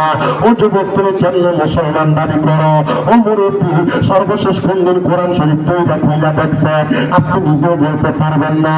অনেক মা আপনারা পর্দার অন্তরালে গত রমজানে যে কোরআন শরীফ কিতাব পাইবা রাখছে, এখনো পর্যন্ত কোরআন শরীফটা খুলে দেখে নাই। হঠাৎ করে কোরআনটা খুলে দেখবা গো মা, কোরআনের অক্ষরগুলো লুকিয়ে গেছে। আমার আল্লাহ তাআলা এই কোরআনের হরফগুলো, অক্ষরগুলো লুকিয়ে নিয়ে তোমাদেরকে কিয়ামতের সিগন্যাল দিবে। তখন দোয়া করতে পারবা, তওবা করতে পারবা, মাফ চাইতে পারবা। আমার আল্লাহ মাফ করবে না, মাফ করবে না। এবার আপনারা বলেন মুসলমান, কিয়ামতের কঠিন আলামত থেকে বাঁচার জন্য আল্লাহ তাআলার কাছে আমাদেরকে সাবধানতা অবলম্বন করানোর জন্য, আল্লাহর কাছে প্রস্তুত করে আল্লাহর কাছে আমাদেরকে হাজির করার জন্য আমরা সবাই আল্লাহ তাআলার কোরআনের সাথে সম্পর্ক লাগানোর দরকার আছে না নাই? কারা কারা আল্লাহরে দেখে দাও, আল্লাহ কবুল করুন, বলুন আমিন। তিরিশ পারা কোরআন মনে রেখো তো কোন জায়গায় কোন হরফ লেখা রাখিয়া খবর আমি বুঝিলাম না গো আল্লাহ মরণে কতদিন বাকি আমার মরণে কতদিন বাকি আমি জানিলাম না গো আল্লাহ মরণের কতদিন বাকি আমার মরণে কতদিন বাকি আমি জানিলাম না গো আল্লাহ মরণের কতদিন বাকি মরার কথা স্মরণ করলে আপনাদের কষ্ট হয় আল্লাহ নবী কই কেউ যদি দৈনিক 20 বার মরার কথা স্মরণ করে ওই দিন যদি ওই ব্যক্তি মারা যায় তার মরণটা শহীদের মরণ হয় মোহাম্মদ আমার সাথে গান না এই গজলটার ভিতরে এই গানটার ভিতরে শানটার ভিতরে কয়েকবার মরার কথা আছে মোহাম্মদে পড়েন আমার মরণে কতদিন বাকি আমি জানিলাম না গো আল্লাহ মরণের কতদিন বাকি আসিয়া তোমার হস্তে দিবা দড়ি তখন আমার মন আবার করবে লুকা চুরি আমি জানিলাম না গো আল্লাহ মরণের কতদিন বাকি আমার মরণের কতদিন বাকি আমরা জানিলাম না গো আল্লাহ মরণের কতদিন বাকি আমরার হায়াত হইল হাতে বাইরে ময় তৈল পায়ে জায়গায় আর হায়াত হইল হাতে বাইরে ময় তৈল পায়ে সেই যে তোমার মরণ হবে কেউ আসবে না পাশে আমরা জানিলাম না গো আল্লাহ মরণের কতদিন বাকি বলো মরণের কতদিন বাকি আমরা জানিলাম না গো আল্লাহ মরণের এ কতদিন বাবানপুরের মুসলমান এই জন্য আল্লাহ তাআলা এলেম উঠে নেওয়ার আগে নিজে এলেম অর্জন করাবে নিজের সন্তানরা এলেম অর্জন করা এবং নিজের এলাকার মধ্যে এলেম অর্জন করার প্রতিষ্ঠান থাকবিরা তোলো এলাকার ভিতরে কত মাদ্রাসা বন্ধ হয়ে যায় শিক্ষকের বেতন চালাইতে পারে না এলাকার মধ্যে কত মাদ্রাসা বন্ধ হয়ে যায় ছাত্র নাই তুমি তোমার বাচ্চাটারা কিন্ডার গার্ডেনে পাঠিয়ে দিছ বাচ্চাটারে কোরআন পড়াও নাই ইংলিশ টিচারের বেতন 2-3 হাজার টাকা দিছ গণিত টিচারের বেতন 1,000-2,000 দিছ কিন্তু বক্তব্যের বেতনের জন্য 50 টাকার জন্য 3 বার তোমার দরজায় যাওয়া লাগে আপনারা বলেন এমন নামের মার্কা মুসলমান সমাজে আছে না না আছে ও বাবা শুনো শুনো শুনো এই জন্য আমি সবার কাছে আপনার জানাই রে বাবা মুরব্বীরা হয়তো কোরআন পড়তে পারেন না মা বাপ কোরআন শিখাইতে পারে নাই যুবকেরা অনেকে কোরআন পড়তে পারো না মা বাপ কোরআন শিখাইতে পারে নাই ছোট ছোট বাচ্চারা তোমরা দ্বারা এখনো কোরআন শিখো নাই আমি তোমরা কাছে করো ধরে আবদার করি রে বাবা মাহে রমজান মাস আসলে দারুল কেরাত এলাকাতে চালু আছে আমি জানি এলাকা দারুল কেরাতের মধ্যে কোরআনটা একটু শিক্ষা নিবা এই কোরআন যদি না শিখতে পারো কাল ময়দানে মাসুরে ফুলসেরাতের সামনে তোমার প্রশ্ন করবো বান্দা কোরআন তেলাওয়াত করো তুমি তখন বলবো আমার মা আমার বাবা আমার কোরআন শিখায় নাই আমি স্বামীরা ধরে যদি বলে কোরআন পড়ো আমি যদি বলি আমার মা আমার আব্বা আমার কোরআন শিখায় নাই তখন বলবো কই রে স্বামীরা ধরে মা বাপ আয় আপনার সামনে আয় তখন আমার মা বাপরে কইব কেন তোমার সন্তানকে কোরআন পড়াও নাই বলে কর্মব্যস্ততায় যায়া কাজ করতে যায়া খাবার জোগাড় করতে যায়া রিজিকের তালাশ করতে যায়া আমি আমার সন্তানদের কোরআন শিখাইতে পারি না তখন বলবে যেহেতু সন্তানদের কোরআন শিখাও না এটা তোমার মৌলিক দায়িত্ব ছিল ও সন্তানের বাবা আয় আয় আয় সামনে আয় তখন একটা সন্তানের বাবারে ফুলসেরাতের উপর লম্বা লম্বি করে শোয়া দিব হাত থাকবো একদিকে পা থাকবো একদিকে বুকের মধ্যে ফাড়া দিয়া সন্তানরা বাবার বুকে ফাড়া দিয়া ফুলসেরাত পার হইব ভালো লাগতো না ভালো লাগতো না যদি এমন কঠিন আঘাত থেকে বাঁচতে চাও কঠিন আযাব থেকে বাঁচতে চাও, আল্লাহ দোহাই লাগে মুরব্বী বাবা, যুবক, নওজোয়ান, তোমরা তোমাদের সন্তানদেরকে কোরআনটা শিখাও। সন্তানরা মনে করতেছে আমার মা বাবা মানে কোরআন পড়াইছে না, শিখাইছে না, তাহলে আমার মা বাবা বিপদে পড়বে, আমার কি?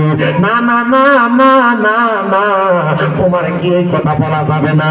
যখন তুমি প্রাপ্তবয়স্ক হইবা, নির্দায়িত্বে যদি তুমি কোরআন না শিক্ষা গ্রহণ করো, তাহলে যখন তুমি তোমার বাবার বুকটাতে পাড়া দিবা, তখন তুমি সন্তান তোমার বাপ সহ একসাথে ফুলসিরাতের নিচে হাবিয়া নামক দোজখের মধ্যে পড়বা। এবার আপনারা বলেন, এমন জাহান্নামের কঠিন আযাব থেকে বাঁচার জন্য, কিয়ামতের কঠিন আযাব থেকে বাঁচার জন্য আমাদের সবাইকে কোরআন শিক্ষা গ্রহণ করার দরকার আছে না না? কোরআন না শিক্ষা গ্রহণ করা এটা কিয়ামতের আলামত।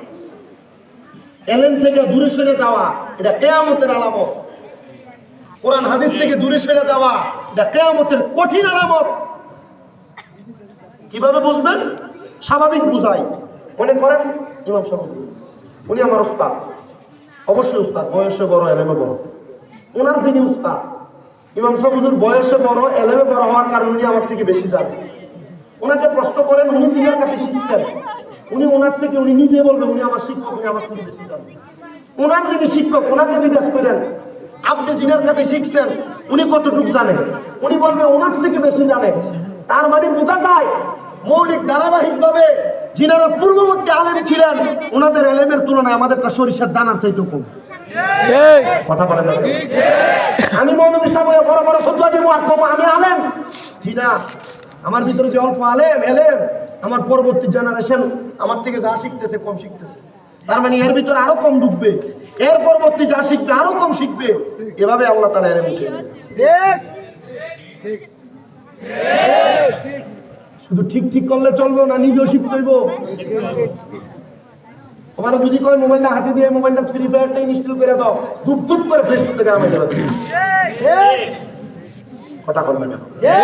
যদি কয় কোরআনুল কারীমে সূরা ফাতিহাটা পড়ে আউযু বিল্লাহির ভিতরে 12টা ভুল করব।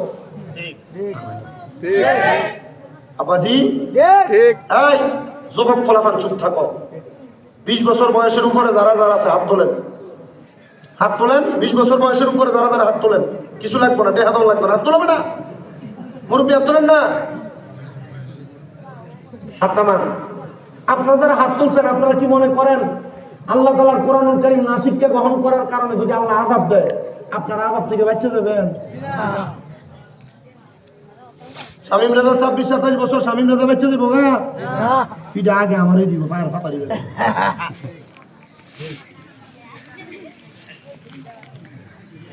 এজন্য আপনারা বলেন কোরআনুল কারীম শিক্ষা গ্রহণ করার দরকার আছে না? আছে, দরকার আছে না নাই? আছে। না শিক্ষা গ্রহণ করা এবং কোরআনুল কারীম শিক্ষা গ্রহণ করতে আগ্রহ প্রকাশ করা এটা কিয়ামতের আলামত। নবী কয় আইয়ার পালাউমু ইয়াকসুরা জাহালে, এলেম উঠে যাবে, মূর্খতা বেড়ে যাবে। এবার আপনারা বলে এমন অবস্থা বর্তমান সমাজে আছে না না? আছে। আল্লাহ নবী বলেন শোনো, ইয়াকসুরা জাহালে, ইয়াকসুরা জিনা, জানা বিচার বেড়ে যাবে। আমি যে কথাটা প্রথম বলছিলাম হাদিস শরীফে, সেই কথাটাই চলে আসছে। ওই যে দেখেন জানাবে বিচার রাস্তায় রাস্তায় হয়, রাস্তায় রাস্তায় হয়। শ্রীমঙ্গলের বাজার দিয়ে হাঁটার সময় রাস্তার ভিতরে যে পরিমাণ পুরুষ দেখা যায়, মার্কেটটার ভিতরে তার চাইতে আরো বেশি বেরিয়ে দেখা যায়। এখন বেড়াইতে বাজার করে বাজারের ভিতরে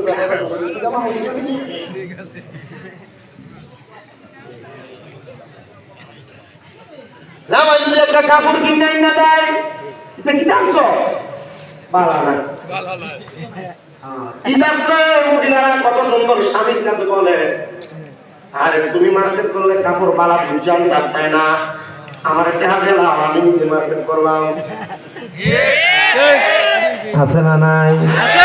আরে সবার কথা বাদ দেন, এখানে সব থেকে বয়স্ক মুরব্বী আমাদের সাথে বলে মনে হয় আপনারা যে যুগে বিয়া করছেন এখন কি বউ কিনছেন, আপনি যেটা কিনে এনে দিচ্ছেন এগুলোই করছে, যেটা কিনে এনে দিচ্ছে এগুলোই করছে, কিন্তু এখন এনে দিলে পছন্দ করে না। তো বউয়ের কথা শুই না তোমরা তারা বউয়ের টাকা দিয়ে মার্কেটে পারাও, বউ কিন্তু চিন্তা হয় না।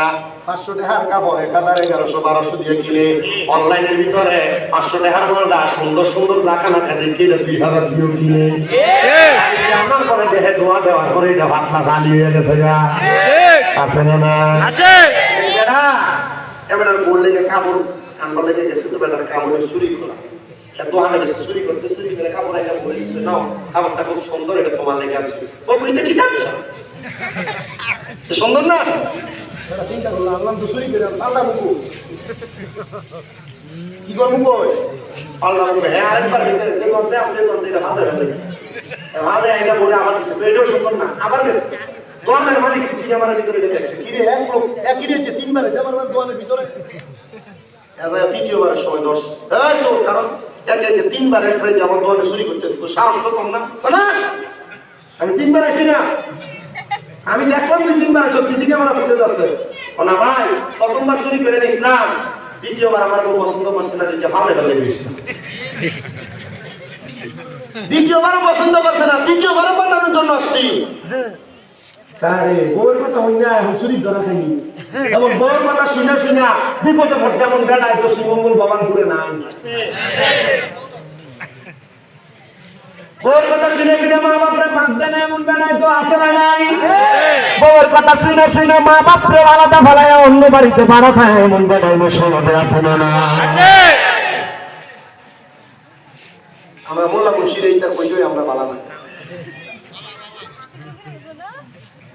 কি হবে আলেম সাজে সমাজেতে যদি না হক কথা উচ্চ সুরে না বলিতে, চাকরি বই করো যদি ছেড়ে দাও ইমামতি, কি হবে আল্লাহকে ধোঁকা দিয়ে বেঁচে থেকে, অযথা বিদ্যা শিখে যদি না করতে পারো শুধু মুক্ত সমাজটাকে, কি হবে বেঁচে থেকে, অযথা বিদ্যা শিখে যদি না করতে পারো শোষণবিহীন সমাজটাকে, কি হবে বেঁচে থেকে, অযথা বিদ্যা শিখে যদি না করতে পারো মাদক মুক্ত সমাজটাকে। কথা কোন আছে না না? সমাজে যে বেড়ারা দিয়া মাদক দমন কমিশন খুলে এটাই মাদকের কারবার এলাকাত করে, বেড়ার কাছে মাদকের বিচার দেয়, বেড়া মাদকের ব্যবসা করে।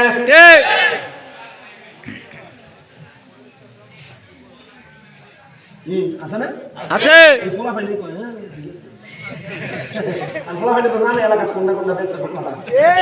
কথা কোন আছে না নাই? আছে সাবধান সতর্ক। দেশটা নিলেও দম ফোটে।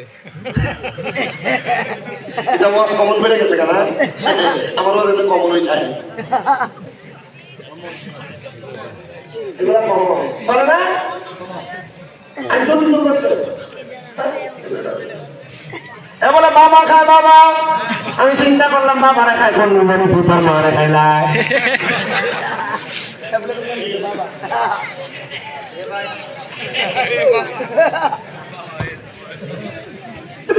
আপনারা কোন আছে না নাই? আছে এমন গান জুটি সমাজে আছে না নাই? আছে আমার এই নেশাখোর গুলার জন্য বাড়ি বাড়ি কল দিতে না শুরু করে জায়গা, নেশাখোর গুলার কারণে ব্যাংক ছিল যে দেওয়া যায় না লইয়া জায়গা। আপনারা কোন এমন নেশা করো ফাঁপি আছে না? আছে সমাজের মানুষ এরার লগে সম্পর্ক রাখবো না, এরার সাথে সম্পর্ক রাখবো না। আল্লাহ নবী কই যে টেবিলের মধ্যে নেশা করা হয়, এই টেবিলের মধ্যে যদি এই বৈঠকের মধ্যে যদি কোনো মানুষ থাকে, ওই মানুষ আমার দলভুক্ত না। বলে হুজুর আমি নেশা করি না, তবে আমি তার লোকে চলিতে মাঝে মাঝে খাই। আছে না? তারা সিগারেট খায় সমাজে, আর সিগারেট খানো শিখছিস কার কাছে? এরকম না হয় আমাদের বন্ধু একদিন কইছিল একটা টান দিয়ে কি হইব, এই একদিন টান দিয়ে দিতে দিয়া আমার এখন সিগারেট করে বানাই দিচ্ছে। আছে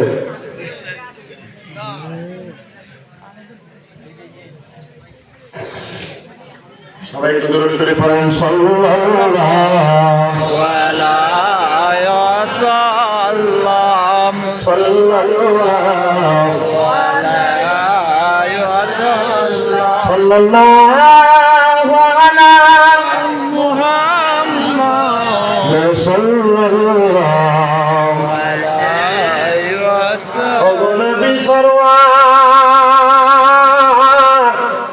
হাসর ময়দানে প্রাণ ঠান্ডা করে দিও কাউসার পিলায়া সাল্লাল্লাহু আলাইহি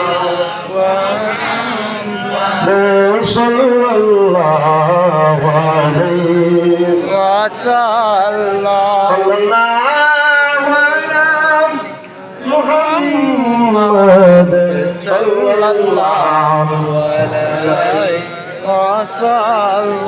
তাহলে আমাদের সবাইকে একটু সাবধান সতর্ক থাকতে হবে।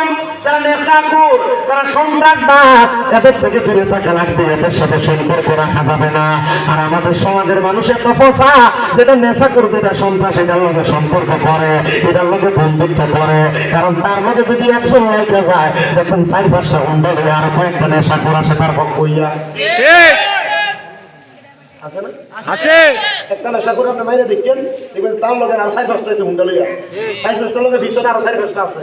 আর যেটা দেখা যায়, এটা চোখ, মুখ, চেহারা, চুল দেখলে বোঝা যায় এটা আস্থা গান্ধী আছে না? ঠিক বলেছেন। আল্লাহ কবুল করেন, বলেন আমিন। নেশা করলে তো সন্ত্রাসের সাথে চলা যাবে? এদের সাথে কোনো সম্পর্ক থাকতে পারে? আল্লাহ নবী বলে আমার সাথেও নয়, তোমাদের সাথে সম্পর্ক রাখো না। আল্লাহ কবুল করেন, আমিন বলেন। আমিন।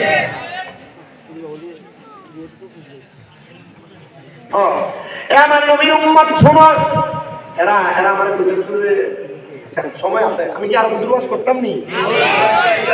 আমার উচিত আছে ওই গনি মানুষের গনি, তাহলে তোমরা দুজন চলে যাবো, আপনার অল্প করতে হবে ইনশাআল্লাহ। আপনি তাড়াতাড়ি শুরু করে দেবেন ইনশাআল্লাহ, কাতারও করে দেবো 10 করে, দুই দুটো কিছু সমস্যা ছিল, এটা তো দেরি আছে আপনার।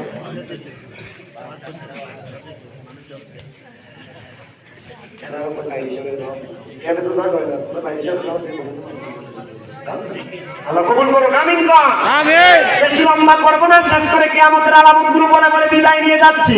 রাহমাতুল্লিল আলামিন নবী আবার বলতেছেন, ওয়া ইয়াকসুরা জিনা, আল্লাহ নবী বলে শুরু তাই না, ওয়া ইয়াকসুরা নিসা ওয়া ইয়াকিল্লার রিজাল। আমার নবী কয় কিয়ামতের আগে মহিলাদের সংখ্যা বেড়ে যাবে, পুরুষ মানুষের সংখ্যা কমে যাবে। ওয়া ইয়াকিল্লার রিজাল ওয়া ইয়াকসুরা নিসা হাত্তা ইয়াকুনা লি 50 ইমরাতান আও কালিমুন ওয়াহিদ। কিয়ামতের এমন একটা অবস্থা হবে, মহিলাদের সংখ্যা এমন বাড়বে, প্রতি পুরুষের ভাগে 50টা করে মহিলা পড়ব। এটা কিয়ামতের আলামত, কিয়ামতের আলামত। এটার প্রমাণ হইল সাধারণ কোন জায়গা না, মার্কেট গুলা। এটার প্রমাণ হলো দুনিয়ার মার্কেট মেলা গুলা। এগুলার মধ্যে গেলে, বাজারের মধ্যে গেলে মহিলার সংখ্যা বেশি বেশি বেড়ে যায়। সোনারে মুসলমান ইমানদার হযরত ইয়াকুব হাবিল রাহমাতুল্লাহ আলাইহি নামক একজন আল্লাহর বান্দা ছিল, যিনি কিয়ামতের ব্যাপারে বড় সতর্ক ছিলেন। তিনি চিন্তা করতেন, কখন জানি কিয়ামত হয়ে যায়, আমি যদি আল্লাহর কাঠ গড়ায় আটকে পড়ে যায়, আমি ইয়াকুব হাবিলি, আমি আল্লাহর দরবারে কোনো জবাব দিতে পারবো না। এই জন্য হযরত ইয়াকুব হাবিলি 5 ওয়াক্ত নামাজের পাশাপাশি 3টা ওয়াক্ত ছাড়া সব ওয়াক্ত শুধু নামাজ পড়তো। জোরে জোরে কন্যা মারহাবা। ওই ওয়াক্ত সারা সারাক্ষণ নামাজ পড়তো 3 ওয়াক্ত, যখন সূর্য ওঠে, যখন সূর্য মাথার উপরে থাকে, যখন সূর্য ডুবে যায়, এই 3 ওয়াক্ত সারা সব ওয়াক্ত নামাজ পড়া যাবে, কিন্তু এই 3 ওয়াক্ত নামাজ পড়া যাবে না, এটা হারাম ওয়াক্ত। কি ওয়াক্ত? হারাম ওয়াক্ত। হযরত ইয়াকুব হাবিল রাহমাতুল্লাহ আলাইহি বলেন, আমি এই 3 ওয়াক্ত ছাড়া আমি সব ওয়াক্ত 5 ওয়াক্ত নামাজ পড়া ফজর থেকে যোহর পর্যন্ত আমি নফল ইবাদতে কাটাইতাম। আমরা দেখা কামাই করি, যোহর থেকে আসর পর্যন্ত আমি নফল ইবাদতে কাটাইতাম। আমরা টাকা কামাই করি। আসর থেকে মাগরিব পর্যন্ত আমরা দুনিয়ার জমিনের মধ্যে আমি ইবাদতে কাটাইতাম। আমরা খেলাধুলা করি। মাগরিব থেকে এশা পর্যন্ত আমি আল্লাহ তাআলার ইবাদত, নফল ইবাদতে কাটাইতাম। আমরা টিভি দেখি, আড্ডা দেই। এশা থেকে ফজর পর্যন্ত আমি তাহাজ্জুদ সহ অন্যান্য নফল ইবাদত করে কাটাইতাম। কিন্তু আমরা ঘুমায় ঘুমায় কাটাই, জন্য আশেক লাগতেছে, আর এই ফজর গেল ঘুমের ঘরে গো, যোহর গেল কাজে, আসর গেল হেলাই ধুলাই গো, মাগরিব এশা হেলাই ধুলাই গো, হায়রে ওরে জীবন গুনায় গুনায় গে এলো রে। বলেন সংসার সংসার কো হইরা ববে গো, করলি না বন্দিগি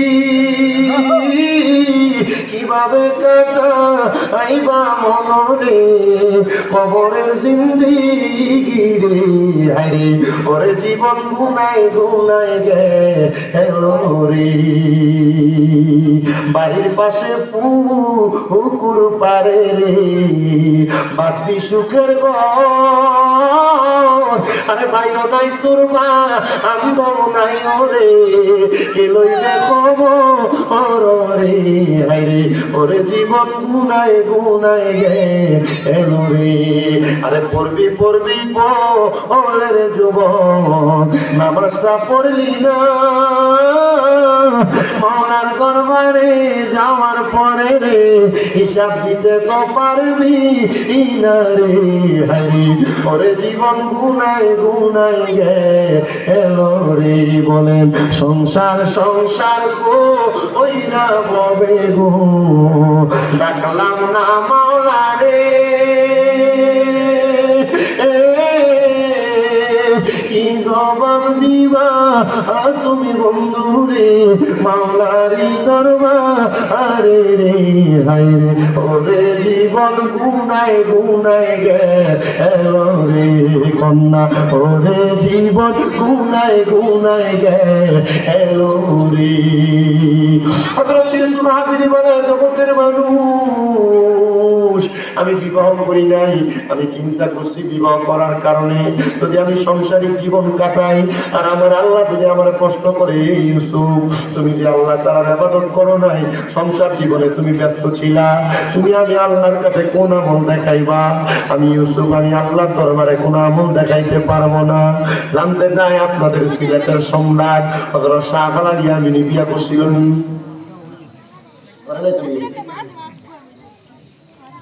কেন করেন নাই? তিনারা বলবে আমরা মাওলার জন্য এমন ভাবে মশগুল ছিলাম গো, আমরা চিন্তা করেছি সাংসারিক জীবনে যাওয়ার কারণে আমাদেরকে আল্লাহ তাআলার ইবাদত থেকে সাংসারিক জীবন দূরে নিয়ে যাবে, এই জন্য আমি বিবাহ করি নাই। শুধু তাই না রে, বাদশাহ গোবিন্দ উনাদেরকে আটকানোর জন্য উলঙ্গ উলঙ্গ 10টা মহিলা তাদের সামনে ছেড়ে দিছিল। জানেন রে, কেউ তার সামনে যায় না। এই যে আপনারা চিনেন বাহু বলে যিনি শুয়ে রয়েছে, দিনার দেহ মুবারক মাত্রে সেই জায়গায়, দিনার কল্লা মুবারক কাছে আখাউড়ার খরমপুরে হযরত আহমদ গেছিলার রহমতুল্লাহ আলাইহি, উনি বলে আমার মাথার লম্বা চুলগুলারে আমি এভাবে ধইরা হযরত আহমদ গেছিলার গর্দান করে উনি নিজে কোপ দিয়া ফালাইয়া দিয়া কল্লা সারা দেহ দিয়া গোবিন্দ বাদশার সাথে যুদ্ধ চালাইছি।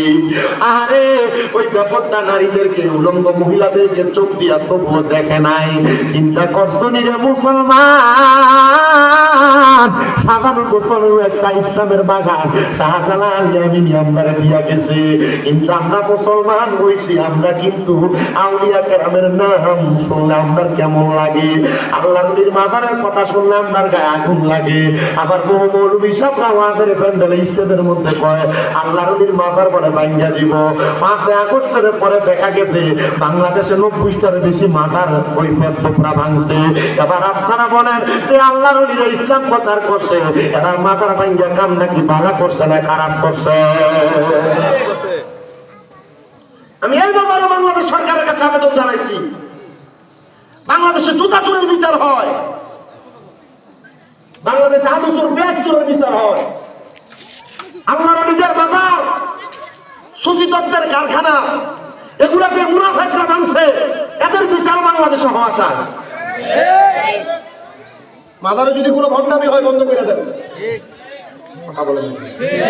মাজারে গান বাজতে হয় এটা বন্ধ করেন, মাজারের ভিতরে মহিলা যদি যায় সেটা বন্ধ করেন। আল্লাহর নবীর মাজার ভাঙতে কে কইছে? মাজার ভাঙতে আবার আগুনও লাগায় দেন। ঠিক ঠিক, এগুলো উগ্রতা। বাংলাদেশের সাম্প্রদায়িকতা রক্ষা করে এরা, এরা বাংলাদেশে জঙ্গিবাদ চালু করতে চায়, এরা মুসলমান নামের কলঙ্ক, এদের বিচার হওয়া লাগবে বাংলাদেশে। আমরা যারা সুন্নি দাবি করি, যারা মাজারের মধ্যে উরুস মুবারকের নাম দিয়ে গান বাজনা করে, আমরা তাদের বিরোধিতা করি, আমরা তাদেরকে ভণ্ড মনে করি। যারা মাজারের উরুস মুবারকের নাম দিয়ে গান বাজনা করে এরা মুসলমান, এরা ভণ্ড। কারণ এরা গান বাজনা করে, যদি এরা যদি মাজারের ভিতরে ভালো কিছু করতে চায়, এরা ভালো মানুষ না, এরা ধরে নিয়ে সুতা নিয়ে ফিজা। আল্লাহ মাজার মানতে আপনাদের কে সাহস দিচ্ছে? শাহবানি আমিনীরা ইসলাম পাইতেন? কথা বলেন। শাহবানি আমিনীরা 360 টাকা ইসলাম পাইতেন? যার ছিল সিন্নি খাইছো, মোল্লা ছিল না, মাজার ভাঙ্গা লাইলা ফতুয়া তো দিয়ে গেছিল যে শাহবানি আমিনীর মাজারে একটা ইঁটো রাখছো না, খুললে লাগবো। আল্লাহ ইটার মাথা ফাঁয়ের ভিতরে ফসল দিয়ে দিচ্ছে, সুনাম মধ্যে খোলা জানি। হ্যাঁ, ও মাথার একটা খাইতে ভালো লাগে, কিন্তু মাথার ওয়ালারা ভালো লাগে না। এটা কেসাবিটার ভিড়ে করে বা আল্লাহ আমাদেরকে হেফাজত আর হেদায়েত দান করুক, পারে না আমিন। কথা কোন না আমিন, মুহাম্মদে কোন আমিন। তাহলে আল্লাহর বিজয় ইসলামটারে কাটা রাখবার জন্য তারা বিবাহ করে না, ইসলামের জন্য জীবন দিয়া দিছে। হযরত ইউসুফ হাবিব রাহমাতুল্লাহ আলাইহি বলেন, আমি বিবাহ করি না, আমি একমাত্র আল্লাহ তাআলার ইবাদত করার জন্য আমি বিবাহ থেকে দূরে ছিলাম। ইউসুফ হাবিব রাহমাতুল্লাহ আলাইহি ডাক দিয়ে কয়, জগতের মানুষ, আমি আল্লাহ তাআলার ইবাদত করতে করতে একদিন আমার ইবাদত করতে করতে শরীরটার মধ্যে একটু ব্যথা ব্যথা অনুভব হয়েছে। আমি তখন নামাজের সজদার মধ্যে পুরা ঘুমিয়ে গেছি, আমার শরীর বড় ক্লান্ত। হঠাৎ করে আমি নামাজের সাজদা অবস্থায় স্বপ্ন দেখতাছি। আমি স্বপ্ন দেখতাছি কে জানি এসে আমার কানে কানে বলে, ইউসুফ ভাবিলি, তুমি যে এখনো পর্যন্ত ঘুমিয়ে রইলা, দেখো না বাইর হইয়া কিয়ামত হইয়া গেছি। আমার কে জানি এসে বলতেছে, ইউসুফ ভাবিলি কিয়ামত হয়ে গেছে, বাইরে যাবে। আর কিয়ামত হলে তো আমার ঘরে টের পাওয়া যাবে, ভূমিকম্প হলে টের পাওয়া যায় না, কিয়ামত হলে টের পাওয়া যাবে, ঘরে সাল থাকবো করে। ইউসুফ ভাবিলি বলে, আমি ওই ঘুমন্ত অবস্থায় আমি আমার ঘর থেকে বের হয়ে দেখলাম সব উইরা উইরা যায়। কিন্তু আমি ইউসুফ ভাবিলি আমার জায়গার মধ্যে দাঁড়িয়ে রইলাম। আমি আবার আমার মনে মনে প্রশ্ন করতে লাগলাম, আমি যে স্বপ্নটা দেখলাম স্বপ্নটা কেমন জানি। আমার নবী শিখিয়ে দে উম্মত, কিয়ামত যখন হবে, কোন নবীন বান্দা যদি দুনিয়াতে থাকে, তারা সিজদার মধ্যে পড়ে থাকবে রে, তারা কিয়ামতের কঠিন আলামতের পাবে না। মুমিন যারা, এরা ইবাদতে মশগুল থাকে, এদেরকে পাওয়া যাবে না, এরা বুঝবে না। এটার একটা প্রমাণ আছে, এটা প্রমাণ হলো নূহ নবীর এক উম্মত মহিলা ছিল। নূহ নবী আল্লাহ আদেশ করছিল, দুনিয়া তো প্লাবন হয়ে যাবে, আপনি একটা নৌকা বানান। তো নূহ নবী যখন নৌকা বানাইতে লাগলেন শুকনা জায়গার ভিতরে, নূহ নবীর মানুষ অপবাদ দেখছো, নূহ নবী নৌকা বানায়, এত শুকনা জায়গার ভিতরে নূহ নবী নৌকা বানায়। নূহ আলাইহিস সালাতু ওয়াস সালাম আল্লাহর কাছে, আল্লাহ আপনি তো আমার নৌকা বানানোর জন্য কইলেন, আমি যে নৌকা বানাই মানুষ আমার মন্দ কথা বলে। তো নূহ নবী নৌকা বানানোর পরে আল্লাহ তাআলা কাছে ফরিয়াদ করে, আল্লাহ আমার এই নৌকাটা আপনি বানাইলেন, কিন্তু মানুষ আমার অপবাদ দিচ্ছে। আল্লাহ তাআলার এই নূহ পয়গম্বরের নৌকাকে উনি বানায় রাখছেন।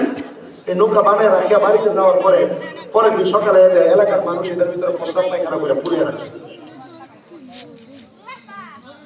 নূহ নবী নৌকার ভিতরে, এই এদিন কথা বলে কে, মার বন্ধ করো না কেন? নূহ নবী নৌকাটার ভিতরে প্রস্রাব পায়খানা করে পুড়িয়ে রাখছে। নূহ নবী আল্লাহর কাছে আসমানের দিকে তাকে একটা বড় নিশান, আল্লাহ এত কষ্ট করে নৌকা বানাইলাম, আপনি বললেন প্লাবন হইব, আল্লাহ এই নৌকার ভিতরে মানুষ প্রস্রাব পায়খানা করে দিল। নূহ পয়গম্বর আল্লাহর কাছে ফরিয়াদ করছে। এই টাইমে ছোট ছোট দুই নাতি, এরাও এসে প্রস্রাব পায়খানা করে, আর দাদি আছে মুরব্বী মহিলা, কুষ্ঠ রোগে আক্রান্ত। দেখেছে জানি এলাকার সব মানুষ নূহ নবী যে নৌকা বানাইছে, এই নৌকার ভিতরে যে প্রস্রাব পায়খানা করছে, আমার মনে হয় তুমি ছাড়া আর কেউ বাকি নাই। তো দাদি বুড়া মানুষ তো, আমি বাদ থাকতাম কেন লাগে, আমারও নয় না, আমি ওই জায়গায় যাই, এই নৌকার ভিতরে একটু প্রস্রাব পায়খানা করি। এ বেটি যায় নূহ নবীর নৌকার কান্দাটার ভিতরে বসে ওই প্রস্রাব পায়খানা করতে রাখছে, উল্টে ফেলে গেছে। গা আসছিল কুষ্ঠরোগ, বেটি ওইখান থেকে উইটা দেখতেছে গায়ের কুষ্ঠরোগ কিছু নাই, ময়লা সাফ করে দেয়, কুষ্ঠরোগ সব গেছে।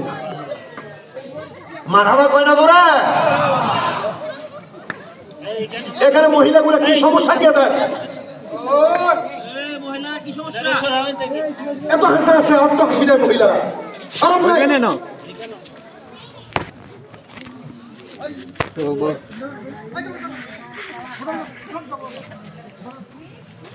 মহিলাদের গলার আওয়াজ কোনো পুরুষ মানুষরা কবি দেখো না। আর আপনার বাড়ির মেডিয়াতে কথা বলে এবারে কথা বলে কিন্তু শোনা যায়। সমস্যা নেই। একটা ওয়াজ মাহফিলে তো সুন্দর জান্নাতের বাগান বোঝে না, বুঝি ঠিকই দেহানের লাগে ওয়াজ মাহফিলের ভিতরে আয়। শোনেন আমার মুসলমান ইমানদার, আমি যে কথা বলতেছিলাম, ওই বৃদ্ধা মহিলা নূহ নবীর নৌকার মধ্যে প্রস্রাব পায়খানা করতে আসছে। নূহ আলাইহিস সালাম আল্লাহর দরবারে সিজদার মধ্যে পড়ে আল্লাহর কাছে ডাক দিয়ে বলে, আল্লাহ তুমি আমার এই নৌকাটা বানিয়ে কেন আমার সামনে এত শরমটা আমার দিলা? আমার নৌকাটার মধ্যে মহিলারা প্রস্রাব পায়খানা করে, এলাকার মানুষ প্রস্রাব পায়খানা করে। পয়গম্বর আল্লাহ তাআলা তৎক্ষণাৎ আয়াত শোনা দেয়, ইন্নাল্লাহা মা'আস সাবিরিন, ধৈর্য ধারণকারীর সাথে আমার আল্লাহ আছে। নূহ পয়গম্বর যখন চলে গেলেন, মহিলা যখন নৌকাতে উল্টে পড়ছে, কুষ্ঠরোগ ভালো হয়ে গেছে রে। কুষ্ঠরোগ ভালো হওয়ার পরে এলাকার মানুষের কাছে খবর গেছে, আমাদের এলাকার সবচাইতে বেশি কুষ্ঠরোগী এই মহিলা নূহ নবীর নৌকার প্রস্রাব পায়খানা গায়ে লাগার কারণে তার শরীরের কুষ্ঠরোগ চলে গেছে। এবার এলাকার সব মানুষ যার যে জায়গায় রোগ, ওই জায়গার ভিতরে নিয়ে এই নৌকার প্রস্রাব পায়খানা লাগায় ডলে। আল্লাহ দেখছিস নি, ওমা কারু ওমা কার আল্লাহ আল্লাহ খায়রুন। আল্লাহর কর্মকাণ্ড দুনিয়া কেউ বুঝতে পারে না। যারা প্রস্রাব পায়খানা করছে এরা প্রস্রাব পায়খানা গায়ে মাখতেছে, যেটা রাখবে হ্যাঁ ইন্ডিয়া এলাকা আছে না, এটা কাছে ধুইয়া পরিষ্কার করছে। আল্লাহ তাআলা এলান করলেন, পয়গম্বর নূহ আলাইহিস সালাম এবার আপনি প্রস্তুতি নেন, আপনার উম্মতদেরকে নৌকায় ওঠান। নূহ নবীর উম্মত আছে 80 জন, কয়জন? 40 জন বেড়া, 40 জন জোড়ায় জোড়ায় উঠাইছে। এই যে গরু ছাগল দেখতেছেন, এগুলা জোড়ায় জোড়ায় নৌকা উঠাইছে। যে নৌকাটা কত বড় ছিল, 80 জন মানুষ যদি নৌকাতে ওঠে, নৌকাটা কত বড় বানাইছে নূহ নবী, বিশাল বড় নৌকা। এই গরু ছাগল সব আল্লাহ তাআলা নৌকাতে উঠাইছে। এই যে শিকার উন্দুর দেখেন না মাটি কাটে, ইটার জাতটুকু বেশি। আর বিদায় নিহায়তে ঘটনা লাগছে, এই যে ইন্দুরে যে মাটি কাটে, এটা বদুয়া নূহ নবী। কি এর বদুয়া? নূহ নবীর বদুয়া। এটা নূহ নবীর নৌকারে সাদা করে গেছিল। নূহ নবী কান্দে দিছে আল্লাহর কাছে। 41 দিন পর্যন্ত প্লাবন, অনেক দিন পর্যন্ত জলে আল্লাহর কাছে নূহ নবী, আল্লাহ দুনিয়া সব শেষ। নূহ নবীর বউডারে ডাক দিছে, আয়ো না। নূহ নবীর স্ত্রী আসছে, কিন্তু নূহ নবীর একটা সন্তান আছে না, যার নাম শুকুর। শুকুর মানে হলো কন্দনকারী, কান্নাকাটি করনেওয়ালা। নূহ নবী কয় ফুত আসনা, বহুত বাপ আছে নামাজ পড়ে, কিন্তু ভূতের নামাজের কথা কয় না, আছে না? বহুত মা নামাজ পড়ে, ভূতের কয় জামাই আছে না? নূহ নবী ওনার ছেলেরে ডাক দেয়, সন্তান আসো না আব্বা, প্লাবন হইব, পানি হইব, আব্বা নৌকাতে আসো। ওই সন্তান কয়, আব্বা কতক্ষণ পর্যন্ত হবে, আমি গাছের উপরে ঘর বানাবো। কেনান সরি একটা নাম ছিল শুকুর, শুধু শুকুর। এটার নামটার অর্থটাই হলো কন্দনকারী। তারা যখন উঠে যায় ডাক দেয়, বারবার ডাক দেয়, আসেন না, না আসবে না। এখন আমি পাহাড়ের উপর উঠবো, এমন ভাবে প্লাবন আসছে পাহাড়ও দেখা যায় না, তলায় গেছে। এছাড়াও কোম্পানির মালিক, বসুন্ধরা কোম্পানির মালিক, করোনা ভাইরাসের সময় বলছিল, আমার সব নিয়ে যাও, আমার করোনা থেকে বাঁচাও, আমার জান ভিক্ষা দাও। বাঁচতে পারছে? কোটি টাকার মালিক হইবেন, বাঁচতে পারবেন আপনি? বাঁচার মতো কোনো উপায় নেই। প্লাবনের সন্তান ধুলির সাপ শেষ হয়ে গেছে, নৌকা আস্তে আস্তে করে মাঠে নিচ্ছে। কিন্তু এই প্লাবন হওয়ার আগে নূহ নবী যখন সবাই ডাক দিয়ে তোলে, নূহ পয়গম্বরের এক মুরব্বী বুড়া মহিলা এসে গেছিল, নূহ নবী আপনি তো কইছেন আল্লাহ তাআলা প্লাবন করবেন, আপনি প্লাবন যখন হবে তার আগে তখন সবাই ডাক দিয়ে উঠাইবেন, আমারও আপনার নৌকাতে উঠাইবেন। আল্লাহ তাআলা হিকমত করে নূহ নবীর এই কথাটা ভুলে রাখছেন। কোয়া যাবে না, কিন্তু নূহ নবী ভুলে গেছে। সাবধান, সতর্ক এই ব্যাপারে। নবীদের ভুলে যান, এ কথা বলা যাবে না, এটা পুকুরিয়া কিনা। আল্লাহ তাআলা হিকমত করে নূহ নবীর এই কথাটা ভুলে রাখছেন। নূহ নবীর প্লাবন শেষ হওয়ার পর নূহ নবী 2 রাকাত নামাজ পড়বেন, দাঁড়াইবেন। এই টাইমে নূহ নবীর ইন্তজার স্মরণে আসছে, হারে আমার লেগে এক মহিলা ইন্তজার করে, অপেক্ষা করে, ধরে গেছে মহিলার ঘরের দরজায়, দরজা খুলছে। নূহ পয়গম্বর, প্লাবন হবে নাকি? নূহ নবী আল্লাহ, এটা কি খেলা দেখেন? প্লাবন তো হয়ে গেছে, দুনিয়া তো পানির নিচে ছিল। এ মহিলা, তুমি যে আমারে বলো প্লাবন হবে কিনা, তুমি এতক্ষণ কোথায় ছিলা? তোমার মহিলাদের ঘরে ঢুকছি, 2 রাকাত নামাজে দাঁড়াইছিলাম। কয় রাকাত? দুই রাকাত নামাজে দাঁড়াইছিলাম, এই মাত্র সালাম ফিরে শেষ হয়েছে নামাজ। পয়গম্বর নূহ আলাইহিস সালাম, আল্লাহ এমন বান্দা দুনিয়াতে আছে যে বান্দা দুই রাকাত নামাজে এতদিন পর্যন্ত প্লাবন হয়েছে, এই মহিলার কিছু হয় নাই। আল্লাহ আমি বিশ্বাস করি এই মহিলার মতো এমন কোন মানুষ যদি কিয়ামতের আগ পর্যন্ত দুনিয়াতে থাকে, তুমি আল্লাহ প্লাবন দিবা না। কথা সত্য, দুনিয়াতে যতদিন পর্যন্ত কোনো মুমিন থাকবে আল্লাহকে আল্লাহ বলে ডাকার জন্য, ততদিন পর্যন্ত দুনিয়াতে প্লাবন হবে না, কিয়ামত হবে না। এবার আপনারা বলেন আমরা কারা কারা মুমিন হতে চাই? ডান হাত তুলে আল্লাহকে দেখাই দেন। মুমিন হইলে নামাজ লাগে কি লাগে না? রোজা লাগে কি লাগে না? লাগে। হজ লাগে কি লাগে না? লাগে। যাকাত লাগে কি লাগে না? লাগে। দান সদকা লাগে কি লাগে না? লাগে। ঘুষ লাগে কি লাগে না? কত লাগে বলে? মুমিনরা সুদ ঘুষ ত্যাগ করে, হারাম ত্যাগ করে, আল্লাহ তাআলা এগুলা থেকে আমাদেরকে বাঁচিয়ে রাখেন। জোরে কোন আমিন। আমিন। আমার আলোচনা শেষে একটা হাদিসে মুবারাকা শোনাই। আল্লাহর নবী সাহাবী হযরত সাদ ইবনে উবাদা রাদিয়াল্লাহু তাআলা, উনি গেছেন যুদ্ধ করার জন্য। 5 মিনিট সময়ের ভিতরে সালাতু সালাম করে বিদায়। হযরত সাদ ইবনে উবাদা রাদিয়াল্লাহু তাআলা তিনি বলেন, যুদ্ধের ময়দান থেকে ফিরে বাড়িতে যায় দেখি আমার মা ঘরে নাই। আমি আমার এলাকার মানুষকে প্রশ্ন করলাম, এলাকার মানুষ তোমরা তো আমার মায়ের খবর জানো? এলাকার মানুষ বলে, সাদ ইবনে উবাদা তোমার মা ইন্তেকাল করেছে। সাদ ইবনে উবাদা তোমার বাড়ির পাশে তোমার মায়ের কবর। সাদ ইবনে উবাদা বলে, হ্যাঁ আমার মায়ের কবর, আমি আমার মায়ের ঘরে যাই না, আমি আমার মায়ের দাফন করতে পারি নাই। সাদ ইবনে উবাদা বলে, আমি দৌড়ে আমার নবীর দরবারে চলে গেলাম। নবীর দরবারে যা ডাক দিয়ে বললাম, ইয়া রাসূলুল্লাহ, নবী ও মায়ের নবী গো, আমি যুদ্ধে যাওয়ার কারণে আমার মায়ের বরাবর নামাজ আমি পাই নাই, আমার মায়ের দাফন আমি করতে পারি নাই। নবী গো, আমার মা আমি সাদ ইবনে উবাদার অনেক সম্পদ দিয়ে গেছে, আপনি বলেন না এই সম্পদগুলা থেকে যদি আমি আমার আল্লাহর রাস্তায় করে কিছু দেই, আমার আল্লাহ আমার মায়ের মাফ করবে নি। সাদ ইবনে উবাদা, তোমার মায়ের পক্ষ থেকে সাদাকা করো। সাদ ইবনে উবাদা রাদিয়াল্লাহু তাআলা আনহু আপনি সাক্ষী থাকেন গো, আমি সাদ ইবনে উবাদার একটা খেজুরের বাগান আছে যেটার নাম হলো মিকওয়াদা, আমি আমার মায়ের জন্য খেজুরের বাগানটা আল্লাহর হস্তে দান করে দিলাম। আমার নবী কয়, সাদ ইবনে উবাদা তুমিও সাক্ষী থাকো, এই বাগান থেকে যারা যারা খেজুর বক্ষণ করবে আমার আল্লাহ খেজুর বক্ষণের সওয়াব গুলা তোমার আম্মা জানের আমল নামাতে দিয়ে দিবি। সুবহানাল্লাহ। অনেকে আছেন মা নাই।